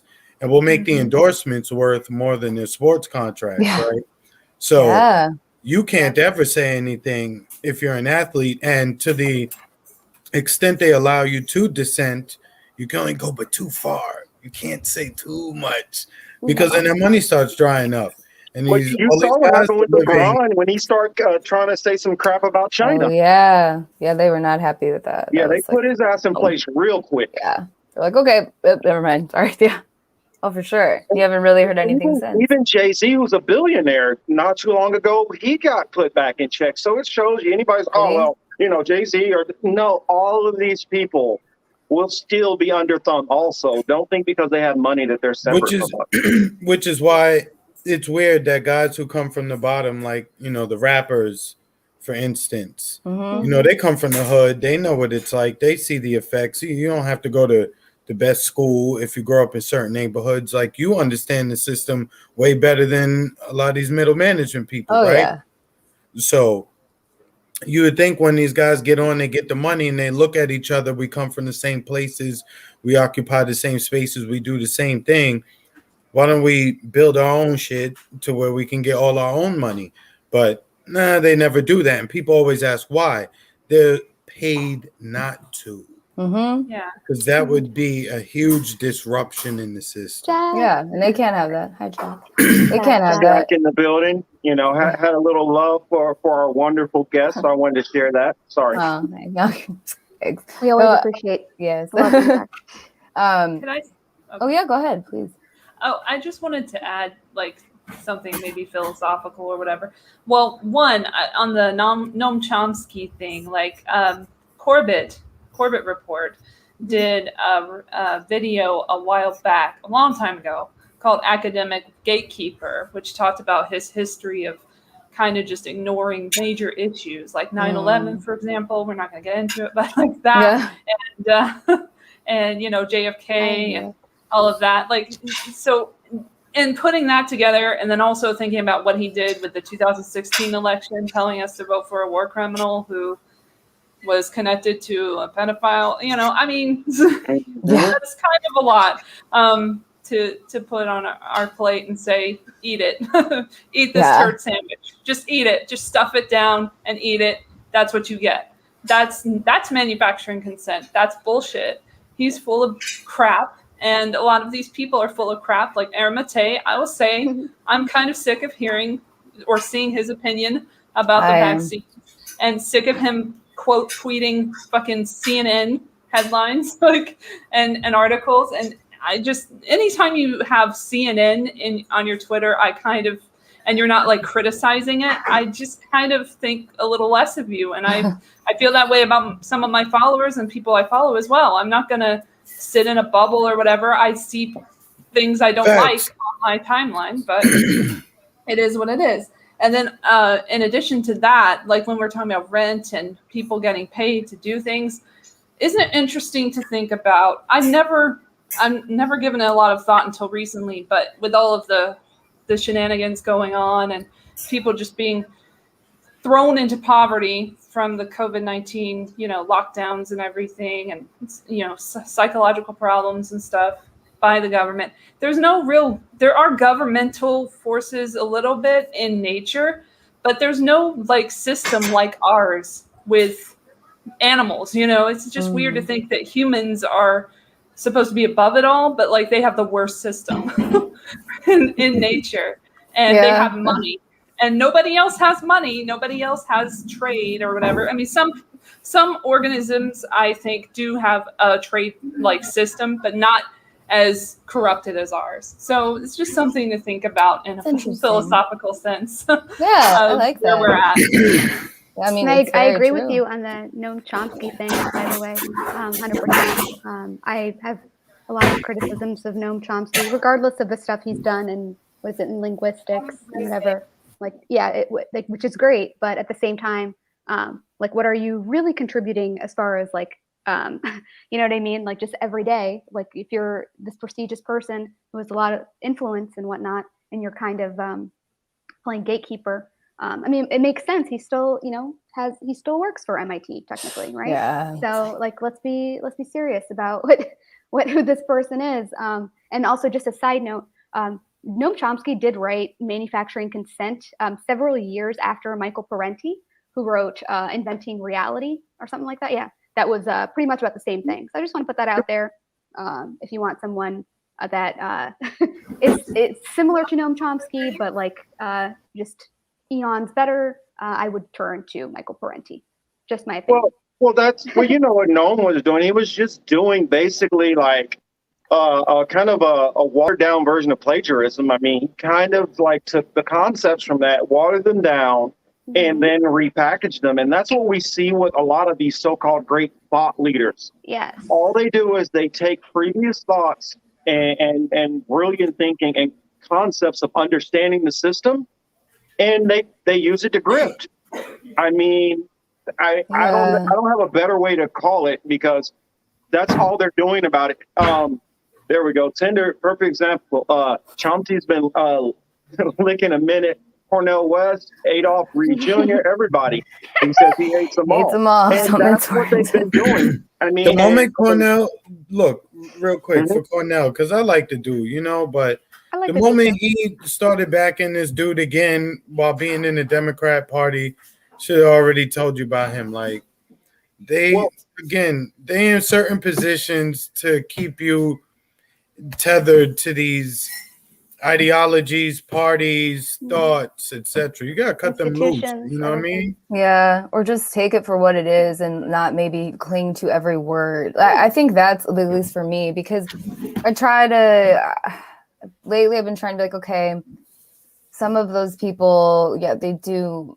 Some of them are, have nefarious intentions, but I think most of them are just like, they get caught in like that cycle of like, this is what I talk about, this is what I talk about, this is what I talk about. And they don't, they start to maybe not even like look outside of it. So it's like they're missing other things that are going on, or they're choosing not to, because then it might mean that they would have to switch up their narrative. So yeah, like, I mean, I think, it's good to listen to a bunch of different voices, but if you are looking for like one person to be the end all be all, like have all the answers, that's not going to happen either. And you should just take some people for what they are. So like Noam is Noam. Like, if you could learn something from him, great. But like, just because he didn't say something, but you can clearly see that it's happening, it's like, you got to like, I think, learn where to like make that separation, and just take people or take information for what it is and move forward. That just kind of leads me into this, like, this side note of just like the idolization of just people like Noam, or just like creators. It's not good, because it's like you miss out on so much other information if you're only going to like one or two places to get not even an analysis, but they're just telling you, well, it's like their version of an analysis, but they don't even share with you like where else you can look. Like, anybody that's like claims to have all the answers, obviously they don't. So anybody who's like, oh, we read the papers for you, like, look, so you didn't have to do it, right? Like, okay, I'd like to verify myself, please. Yeah. You know what I mean? Got it all at the InfoWars store. The documents, we got everything. Got it all of it. Yeah. And another thing I also tell people to look at is sometimes it's not even necessarily how they water down their the commentary or how they do stuff. Sometimes it's the absence of them speaking on certain subjects at all. Mhm. I mean, you'll see somebody and they got something to say on this, got something to say on that, got something to say on that. And then one of these huge issues where they really should be speaking about, zero, nada, or it's a quick little, oh, well, I just think this, or I don't really have a lot, but, or they play the, well, I don't really know a great deal about this subject, knowing full well they know a whole lot more about it than anybody. That's the reason why I got so disappointed with Cornel West, because I know he knows way better than this. He's so much more intelligent than most of the people around him. And if you go back to his stuff 20 years ago and read through like some of his papers and lectures and stuff, you know that he knows what the hell's going on. He does. And he seems like he's coming from a place of love. Like that's what it seems like from how I see it. But I could be wrong, but that's just, I don't know. I'm not like saying I have like a soft spot for Cornell, but it's like, when he does speak, it seems like very genuine, but that's not really saying much, right? So, but they're all actors. That's the point. Yeah. They know that we have to have somebody who's like a firebrand out there for us. They know that we have to have somebody out there who's like the pessimist, somebody who comes across as like, the most knowledgeable, sober mind. And then they have the compassionate one. So they hit us from all of these different angles to be able to get each different person who appeals to you the best. So say Cornel West appeals to me, then they run the message through Cornell. If Chomsky is your guy, then they run it through Chomsky. If you're a all politically, liberal, all to the Democratic Party, they'll run it through that lens. So that's what they're doing. And that's why no heroes, right? Yeah. But that's why I think that like the whole introspection thing is so important, because I think at the end of the day, like whatever decisions that you make, whatever you think about things, or whatever analysis that you believe, like it has to come through your own thinking. You can't just regurgitate what someone else says and say that that's what you think, because it's going to crumble. It's going to be pretty obvious, like just a couple questions in. But also like, is that really what you want? Like, is that what you want? You just want to regurgitate a bunch of talking points about that were crafted, in a smoke-filled room in DuPont Circle. You know what I mean? It's like, come on. In DuPont Circle. Yeah, that's true. No, it's true. The cigar lounge in DuPont Circle. That's I mean, and that's by design too. Technically accurate. Look, it's almost like you can replace COVID and all the other words they use with like 9/11 terrorism, and it's just like the same fucking script over and over. I'm so tired of hearing it. It's like, wake the hell up. And 9 days from now, it's going to be Memorial, like. I was actually just going to ask what you guys think of what happened on that day. That's wild. I was just thinking about it. I don't know. The blueprint came out, and we was in the hood listening to Jay-Z's album. We was listening to the blueprint that day. We were but I was in New York, so wow. That was Sorry, I guess I missed that. What was the question? What were we doing 9 days ago, 20 years ago? Yeah, because he mentioned that. What year would that be? Jay-Z. I was at my first command in Sigonella, Sicily. Wow. That's where I was at the time, and it was pretty crazy and hectic. And because the intel that we got at the time is we believe that it was a worldwide attack. And being that I worked at a weapons station, which was the #1 supplier of weapons to the Mediterranean, we were looked at as one of the biggest overseas threats. So, I mean, I went from feeling like we're kind of like in peacetime, not even really thinking about war or anything, to all of our cell phones and pagers and everything going back, watching the bases get locked down and rifles being shoved into all of our hands, and some of us being told to get up on this roof and that roof. And yeah, I spent my first probably 12 hours laying on a roof looking through a sight. So that's what I was doing. We watched all these people walking across the bridge. It was like the craziest thing ever. Like, you pass these bridges all day, the 59th Street Bridge, and people walking literally. And we just playing it, and the blueprint was the soundtrack to the day. I mean, we went all over as far as we could. We was in Queens going to Brooklyn, you know, and the rest of it. In Brooklyn, you could smell what was coming from the city. Oh, wow. There was debris flying from Manhattan into Brooklyn, into people's in Flatbush of all Holy places. shit. You know, that was a wild day. Oh, I can imagine. And it showed me the ignorance of New Yorkers too. As much as we like to think we all lie, it showed us the ignorance. That morning, I'm at the barbershop. We all went outside. We're standing on the corner, getting off the bus. Is only a bunch of Indian people, like, you know, from India or Bangladesh, and the unfortunate thing was there was so many of them coming off the bus. We was like, yo, why are they so many? The one lady I saw who I knew, she was like, look, they're all gonna think we're Muslims, so we all trying to get the kids in the house and off the street. I'm like, from that point on, I knew it was gonna just be nasty from that point on. And that was 01. It's 21 now. Shit just escalated on a level that is ridiculous. Right? For me, that's honestly when I started to kind of realize things were not necessarily on the up and up with the military. Because like, and I guess for a little while I want to kind of defend myself, because in the Discord been getting dragged a little bit by some people because I was in the military. I can't imagine who. For one, I grew up in a military family. Yeah. I was only showed the positive side of the military, for one. It's never talked about to me, none of the negative stuff. Another side of it is my high school.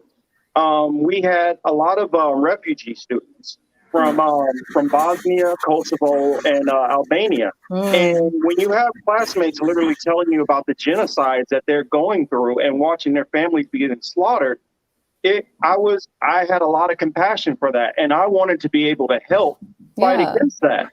You know, what was going on with Milosevic, because he was killing hundreds of thousands of people, dropping them into mass graves and all that. Looking at that through a singular focus, I wasn't paying attention to a lot of things which the military did before that. Because we got to remember, this is 98. Yeah. There was no Iraq war. There was none of this crap, which a lot of people, you know, attach now. You got to remember, I was in the military before 9/11. That's wild. And so... It was Yugoslavia, right? With the Serbian Yugoslavia, all of those countries involved. And so I went over as part of Peacekeeper, trying to help, you know, restore things and orderly. Now, after that time period happened, once that happened in September, and we started doing things. And when I got in country, or as we call it, in theater in certain areas, and I started realizing I'm mostly protecting Western CEOs who are going around trying to profit off of all of this crap. And I started realizing how corrupt a lot of this stuff was. That's when I started realizing this is not what I signed up for. I did not think this is what I was doing. But your order, do it or else. And so when you literally sat there for hours and hours as a 17-year-old saying, yes, if I violate this, I willingly, you know, everything is like, or death, can be punishable by death, by death, by death. And so when that's put in there, you know, any of you who tell me at 17 that you are that socially conscious to understand that, either you are one in a million or you came from a family who was drilling that into your head. Yeah. Nobody else could have at all. I mean, but nobody Marcus, understands like, what the hell is going on. You are not that experience is not the only thing that you are. You know what I mean? That's a part of you. That's something that happened, and that should have happened because it did happen, right? Because that was part of your journey. So it's like, it doesn't really, I'm not saying it's irrelevant, but it's like, that's not, I wouldn't judge someone based on like the one, you know, it's just, and it also depends on the intention, right? Because you're saying you went there because your classmates were telling you horror stories. So it's like, you didn't go in there with bad intention. No, there's so many people. I had somebody call me a genocider, and I went to genocide training. A pretty atrocious comment. But yeah, I wanted to, but if I did not go to the military, I wouldn't have known how corrupt the military was. Correct. I wouldn't have known about all of these. I wouldn't have had a clue about Blackwater and, you know, the stuff which they were doing, killing civilians and all of it. I wouldn't have known a lot of that stuff, because I guarantee you, I probably would have I probably would have never even looked into it or cared about those things if I wasn't military. And because I've been formerly military, it's made me focus on what the hell our country is supposedly doing in our name and what they're doing with our tax dollars. The insight you have is like, right. I mean, it's very valuable. And I have friends that, echo the same sentiments too. It's just, there's like tons of people you go in for, you feel like you don't have another option to really get out of where you're at. That's another thing. And they put these recruiters in very strategic places and make it seem real appealing. It's like they're playing on people's so it's understandable. I was a pallbearer 8 times before I graduated high school. I lived in like the most dangerous part of town. I grew up in Kansas City. Okay. Literally 2 blocks from where I grew up. If you were white and you went through that area, the police would stop you, tell you, do not stop at any of the stoplights, because when they were carjacking, there wasn't like, put a gun to your head, get out. It was just come up, shoot you in the head, drag you out. And so, I shouldn't even laugh, but like I came up, when I start laughing, like, you know what I'm talking about. So you just want to figure a way. Sad, but partially, some of it you gotta laugh, because some of these idiots doing this shit too. That's the sad part. It's you. Damn. Wait till I tell your mom. Like, shit. I tell her mom where she at. She at work. She had no idea. I actually grew up on the Kansas side. If you're familiar, I grew up on 18th Street, probably a couple of miles from Quindaro, if you're familiar with that. So Wyandotte County. But I'm very familiar with Jackson County also. I used to hang out Van Brunt, Prospect, Paseo, all those places. So if you're familiar with KC, you'll understand. You sound like a gang member, sir. Hey, sir. You sound like a gang member. I live right in the middle of gang territory. I mean, literally, what state do you claim, sir? Folks here, Sueño, North Orleño, MS-13. I had Gangster Disciples, and we had Latin Kings. Yeah. And all of them are like, you better pick a side. That's why I hear something. Well, why do they have to be in gangs? I'm like, okay, first it's of all, like if you don't, you're going to get forced into one of them, or bullied and robbed by all the rest of them. So a lot of people pick a side so that they don't become a victim. Yeah, and that's a huge a side effect, and probably on purpose, of the prison industrial system, because a lot of that is due because there's not a lot of men around. There's not a lot in those certain communities, because those guys are in the streets doing things. They get these long sentences at young ages. They gone, they had a baby before they went in, and those kids is wilding out on the street. Yeah, and that's not saying the moms don't do good jobs. That's not a shot there. Don't come with that politically correct nonsense over here, right? We're just saying it helps whenever your pops is waiting at home to bust your ass. You'd be like, oh, maybe I can't go over there. Not everybody's going to listen, but I'm just saying it helps. But a lot of them are in prison for doing the dumb shit. But obviously, a lot of those penitentiary chances are taken to get your people out of certain situations. So, we can only criticize with so much. I think if you have a good set of parents, or like a good parent in general, I don't think it necessarily has to do with having like a father or a mother or whatever. That's my opinion. I think that it's more like how much the parent themselves, regardless of how many there are, can give the love and attention and care into the kid. But I understand what you're saying, but I do disagree in that regard, just because I don't think it's necessarily about having a father in a home. I think it's about having like healthy people, people that That's actually want to be there. But in an environment of wolves where there's only other wolves, you do need somebody who is able to corral some of them and get them in line. You just do. Like I saw the difference. I had my father my entire life, right? A lot of the dudes I grew up with, they didn't have their pops, right? Me and my brother versus them, way different. He'd walk up on the block, the hardest dudes, you look at them like, they see my pops coming up the block, they straighten up. Hello, sir, how you doing? Like, I didn't even know you could talk like that. There's moms like that too. Oh, of course. There are. That's why I'm saying. Everybody know Big Mama and auntie and moms, and that goes what I was saying. I'm just saying that the gang related lifestyle ends up happening a lot because a lot of these dudes are not guided, properly. And that goes to everybody. It's not women. So please don't take it as an attack on females because it's really not, nor women. No, I don't want to speak for Sebs, but I was going to add to that because I think maybe like just the pushback with that is more tied to not necessarily gang specific stuff. Because I can actually see like, well, if it's like a sense of protection or whatever, but like the greater sense, you hear a lot of people like say that really otherwise I don't think have an understanding of different neighborhoods. They'll say there's no fathers in the homes and that's why they ended up, and it becomes like a talking point.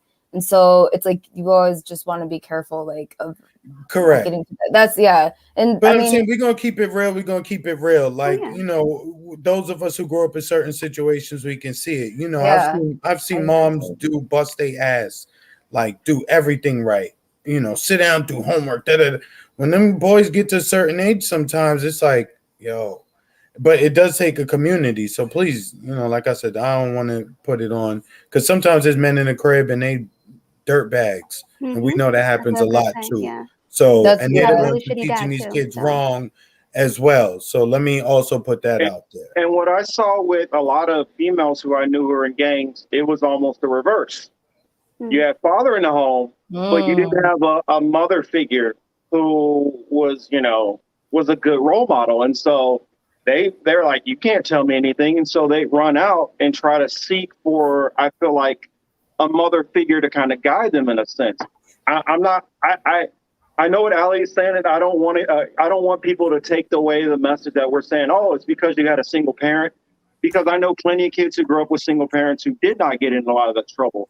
Myself, I had a single parent, and I feel if she didn't have my grandparents, it would have made things harder because she's working so much that it's hard to be able to work and to keep track of us at the same time. So what my mom did was she kept us heavily involved in sports. I mean, I played every sport under the sun all year round, and that was her way of keeping us out of trouble. Yeah. But most of the people who I knew were in most of these gangs only had one parent around. So, and I'm not saying it's because of that single parent. I'm saying because of that parent at a certain age couldn't keep track of the kids all the time. And then in our city, we used to have all kind of summer programs which start getting cut away. During the summer, we had like a night hoops, and they would lock in the kids. I know Allie knows about this because they have in Chicago too.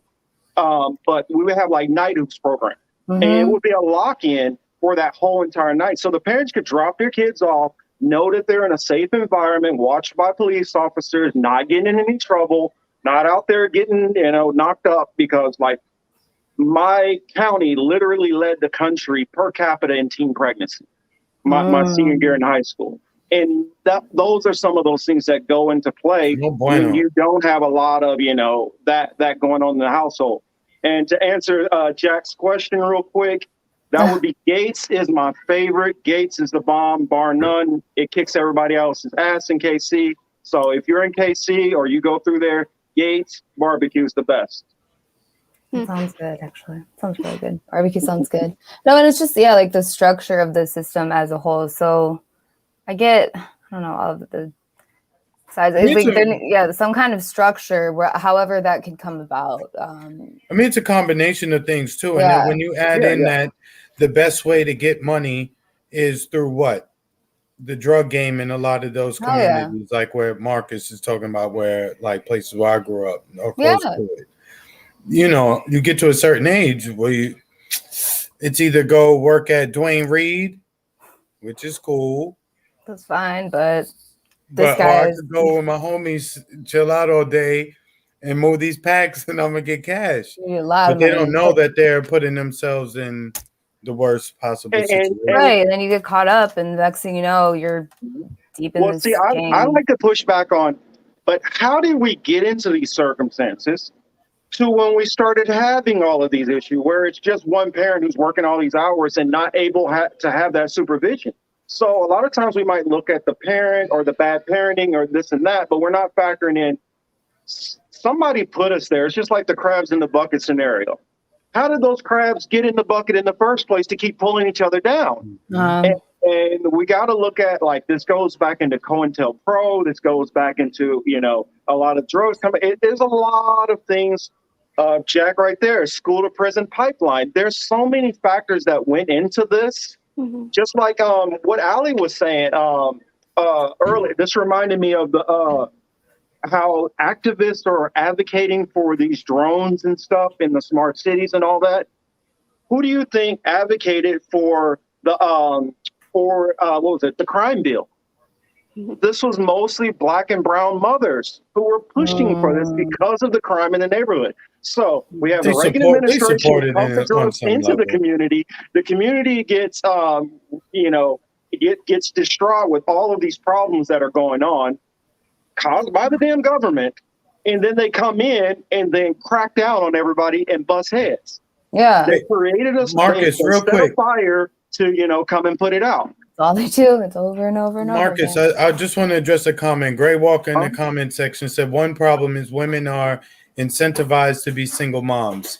It's sad but true. I want to push back on that a little bit, because if you're working, you have children, to get all those benefits, that's a full-time job in itself. You don't have all that break time in the day to be manipulating the system.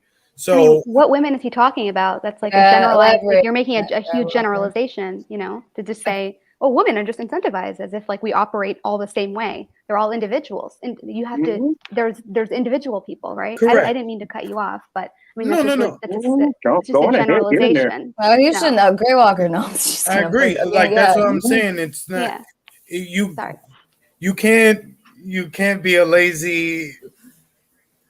Look, if you want to focus on the portion who that does apply to, right? Cool, fine, right? There's whatever. The vast majority of women ain't on that type of time. They're not living thinking, oh, it's better to be a single mom, so I just want to go have it. Most of them don't want that. The vast majority of them don't want that. There's some people don't want that. People don't want that. Human beings don't want that. People want their own agency, right? It's like it's not a women thing. Like, give me a break, Gray Walker. I'm sorry, but and that's kind of going to my point. I'm saying that they put a lot of people into these situations, and then people just try to do the best they can with their situation they're in. I mean, my mom had me at 20, how much do you think she really understood about what the hell was going on and the pressures of the system?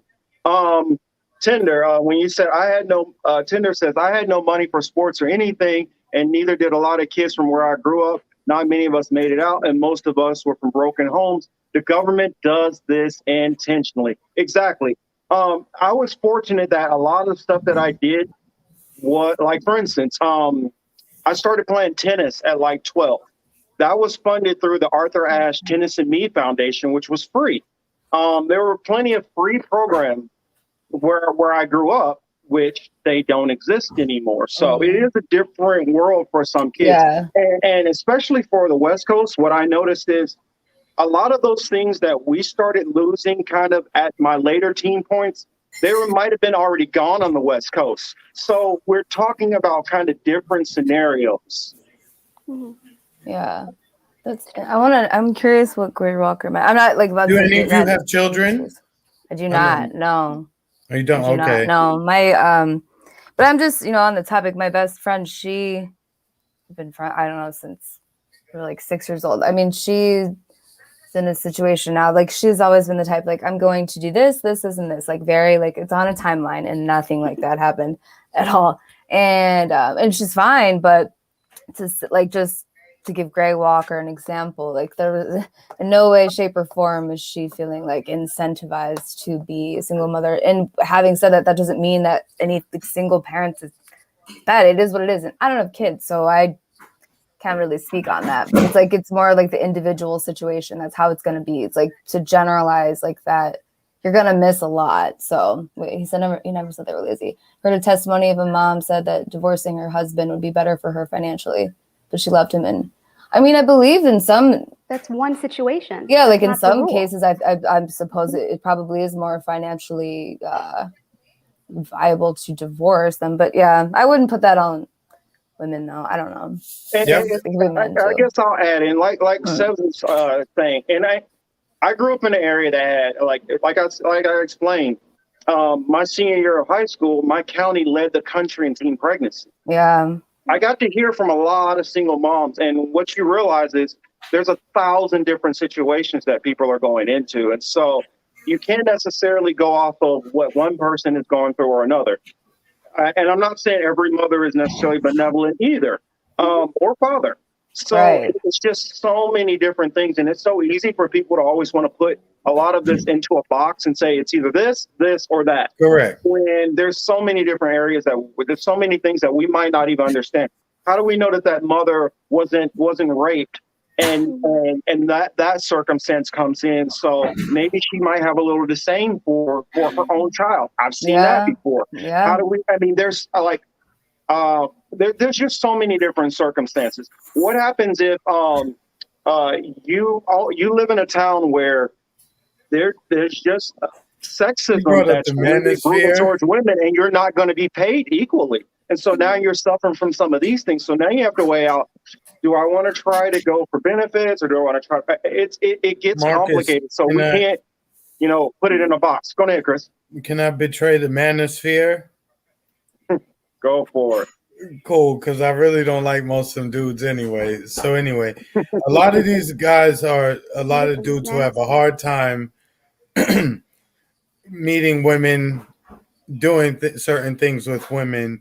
So they push this thing where, oh, okay, if I get my bank account up real nice and I can treat her to certain material things, maybe trips, bags, what have you, that now she's supposed to crawl on all fours, do whatever I say, etc., etc. Young dudes, if any of you men out there have children, don't teach your sons that nonsense.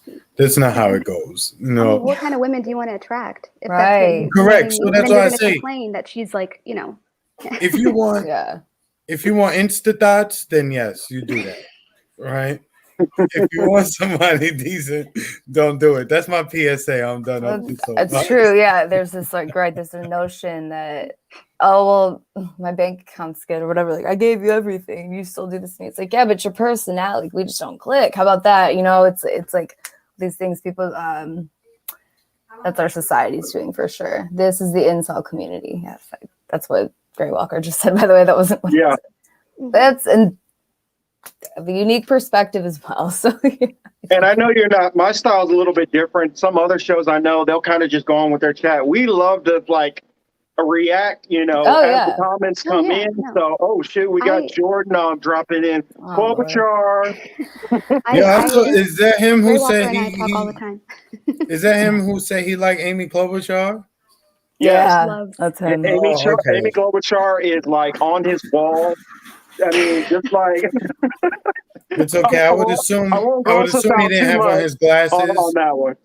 Yeah, I would assume he didn't have on his glasses, so I'm not going to say anything too bad. I got to figure out how to one-up him, because once he told me Amy Klobuchar, I'm like, damn, that's a good one. Who can I one-up you with? I guess I'll say Elizabeth Warren. No, I got you know me, Chris. I always got to go worse than that. I always got to Dianne Feinstein in a two-piece. Oh Lord. Damn, you went really. That's my crush right there. There you go, Jordan. How about that? Huh? Can you top that? Somebody gonna have to post something else, because Jordan lost. Yeah, from what I see, Jordan lost. Sorry, you won. I'm sorry. But for Ali and Sebs, this is how we do it on Political Matrix. We kind of bounce into a little bit of fun, a little bit of jokes, and then we get back on topic and try to be serious. But we do like to have fun over here. Any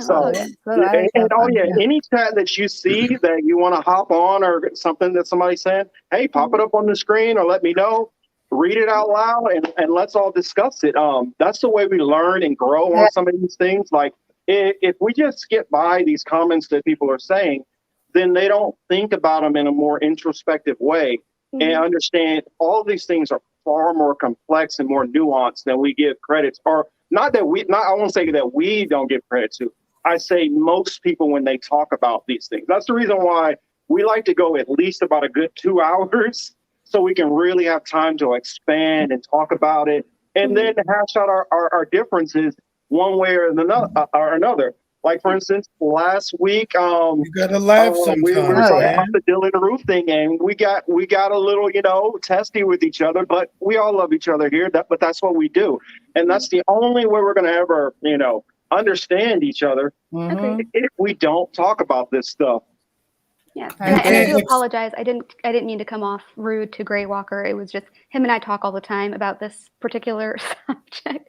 So I forgot that I wasn't trying to like pick on Gray Walker. It just happened to be I saw the line and I'm like, oh hell no, Yeah. Gray Walker Like, said, Oh, trust me, on. you My bad. Gray Walker said, you cannot That's nothing. out-talk me on getting fiery with people. Chris knows You- sometimes he's like, oh shit, they pissed him off. But Yeah, that's, I that's hey, never part look, of for what I thought. love anybody about in my the show. audience, if I you like to have alpha personalities who are not afraid to be like, yo, hey, whoa, cut that out. Let me address you right now.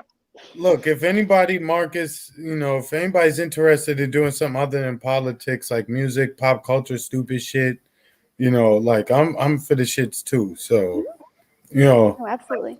Yeah. I honestly want to get you. I actually want to link you up with what's his name, James, OCB over there with Yelbro, because we had a really really back and forth, interesting discussion back and forth talking about like sports and stuff like that, boxing and different things. So I really think you need to get with I'm Cy, familiar with James, if you're out there listening. He knows Um, me.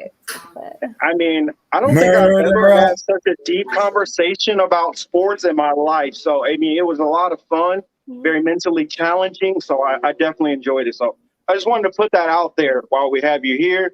Hopefully James the is a pressure of wonderful it being human being. live and everybody hears it, it'll make it happen more likely. yeah. I love to throw people out there while we're on live. Be like, hey, you Oh, gonna come yeah. on the show? That way it's on the record. I think I did Allie like that too.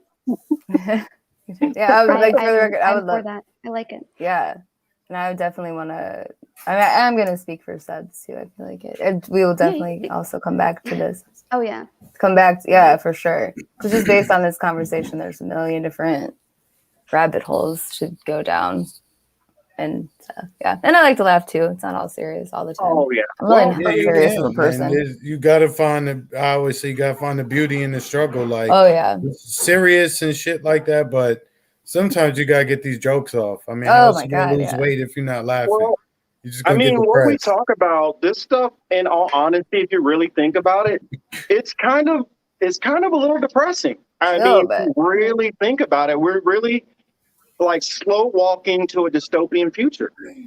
I mean, if we really think about it. And so we got to be able to have some levity in the middle of this. And I know the research I do a lot of times, and me and Chris, we have talks about a lot of this stuff, I mean, one day you guys will hear some of our uncensored talks and how deep we really get. And I guarantee you, I'm gonna somehow corral these two young ladies to be here more often because I love this dialogue. Yeah, I would love that. So out there in the audience, if you don't see them back in short notice, just keep badgering the hell out of them on Twitter and everybody. As soon as you see them on somebody else's channel, be like, oh, so when you going back on Political Matrix? You don't Nah. have to badger us.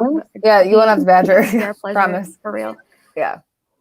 It Well, was, I told Allie already. I said, no offense to anybody, one of my good friends out there, but honestly, a lot of the conversation, which I see Allie and Sebs talking about, really aligns with like what our show really focuses on critically, and to have journalists who are out there researching these stories and writing about them, like.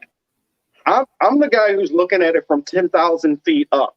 Mhm. And so I need the people who can really break down and say, hey, this is this is that thing you were talking about. And they're kind of like some of my go-to experts, along with like Ted Rose and a lot of other people. I like to have these conversations and dialogues. I mean, Mhm. Elle also, Definitely. that's why Elle joined the show, because I went on her podcast and I was just blown away with the level of research she does. And so anybody who anybody who's going to put that much effort and really vet through the information like that, I have the utmost respect. So, I mean, so much love to these ladies, you know, for coming and spending the time with us. No, it was awesome. You won't have to badger at all because this was a great conversation. No, just like hanging out with old friends. So really, anytime. Thank you. Indeed. Thank you, guys. I appreciate it. That was nice of you to come through. Oh yeah. Mm-hmm. Yeah, absolutely. I was wondering, were there any because I'm really trying to get in, Marcus.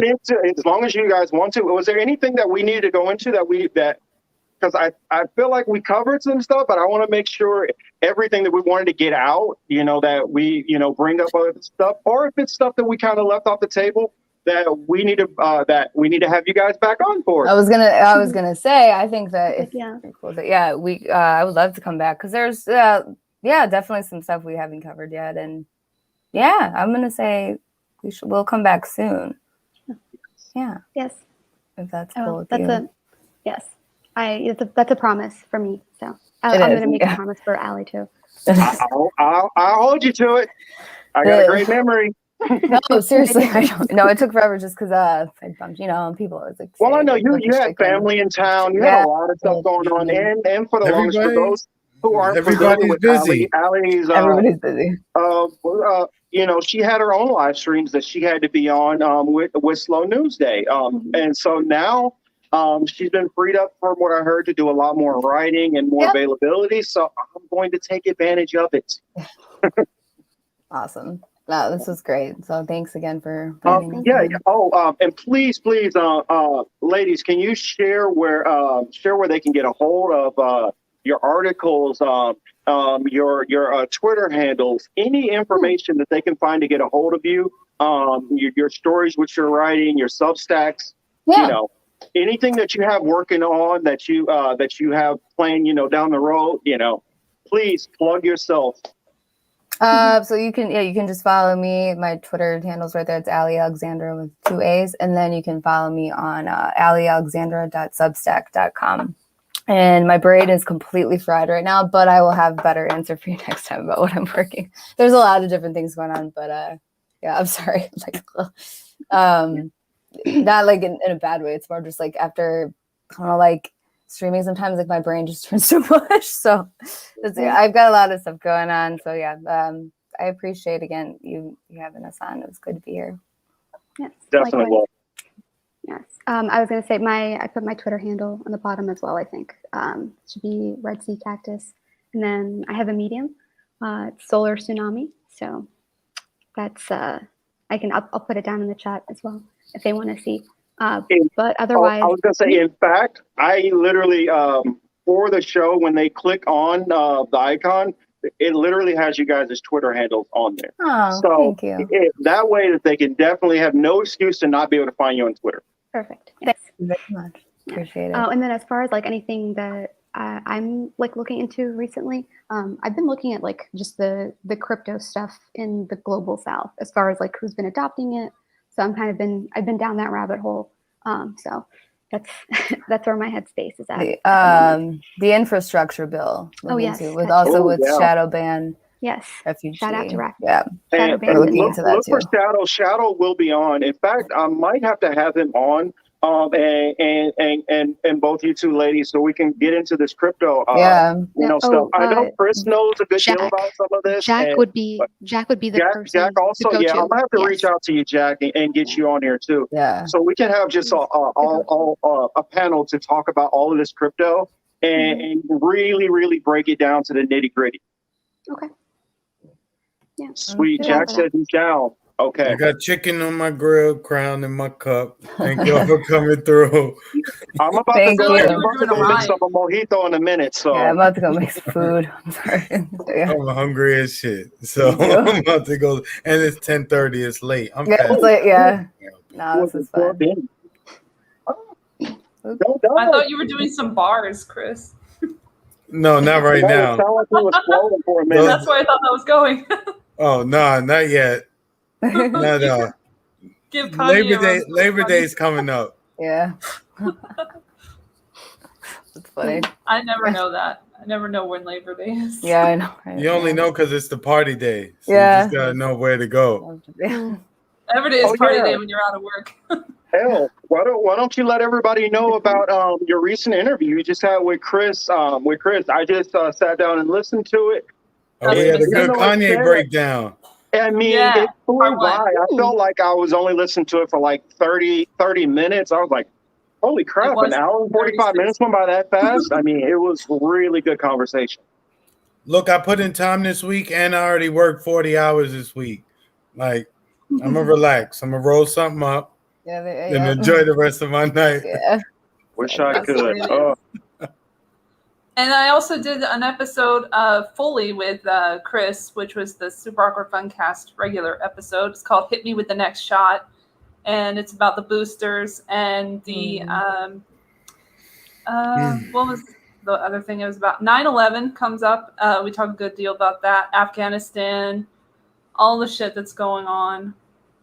And with sources, of course, because that's how I roll every day. Yeah. And I have like 29 this time, so it's a lot. Wow. But hopefully people will actually read them because I do put a lot of work into gathering them together. That's part of the second day when I like put the show together. I have to do the sources, and mainly I'm listening to the show for sources. I'm not really editing that much. Mm-hmm. So that's what I do. We talked about, what else did we talk about? Wesley Clark, you know, his whole foreign policy conversation, the major stakeholders in, what was this organization? Purbright Institute. Yeah, Bill and Melinda Gates Foundation. And the COVID-19, situation. Israel and the boosters and the FDA being corrupt with all of the revolving door guys. And next time, I guess we'll talk about the two people who left the FDA major positions. So we'll probably discuss that in the next episode of the Political Matrix anyway. So there's a preview for my contribution and the WHO and what they're doing. So we need to know all the time what that was WHO an is interesting doing. story. Or they left because the booster, they didn't agree with the way that they're mandating the boosters, right? Yeah, and the politicization. I never know how to say that word. Mm-hmm. The Joe Biden speeding up the process with the FDA approval and everything. Okay. I think that had a lot to do with it as well. So I want to get into that and the digital certificate for COVID-19, which is funny because it's literally COVID certificate of identification, but Yeah. Is that the one funny how they WHO? put that together. Is that the one you're talking? The one that WHO was suggesting? I think it was like a couple days the ago Rockefeller and Bill and Melinda Gates funded document. Yeah. I'm going to go through it. So and that one will be on blockchain, by the way. They call it something else on there, but it's the distributed ledger. So hey, Elle, I did see that. There's one for you. Where can we watch the show, Elle? You can't watch my show, but you can listen to it. It's at superawkwardfuncast.podbean.com. There's also a version on Apple Podcasts. It's not the same anymore. And every other, you can just look it up really on your preferred search engine and you'll find it. Even if you look up my name, usually you can find my Super Awkward Funcast. It's pretty simple. And I did the art myself, if you're wondering about that bunny in the shot. It's a rabbit and it's a hole. And I didn't even think about it when I did it. It's like a stained glass window and it's like a swirl and then the rabbit's in the middle. And then it ended up being a thing that I used for my theme. And I put in the description, as always, enjoy the trip down the rabbit hole and make some snacks. It's going to be a bumpy ride. So ever since I started it, that's what I like that. Gotta love the talent on our. I mean, we got some artists over here. I mean, if you guys have noticed my background, I painted that myself. That's cool. So it's still incomplete, but you guys will see it completed soon enough. Yes. Oh my goodness. Man, be quiet. Pipe down. But I'm glad that he didn't swing by, but I'm not going to pay attention to that. as for me, I was gonna say that's fine. That means I like women. Like that's okay, right? That's what they're doing, Africa. I think. Yeah, yeah. As for me, I am. Let's see. On my Hebrew apologetics page, I have a video that I'm working on right now, going into the sub-Saharan slave trade and Silk Road slavery.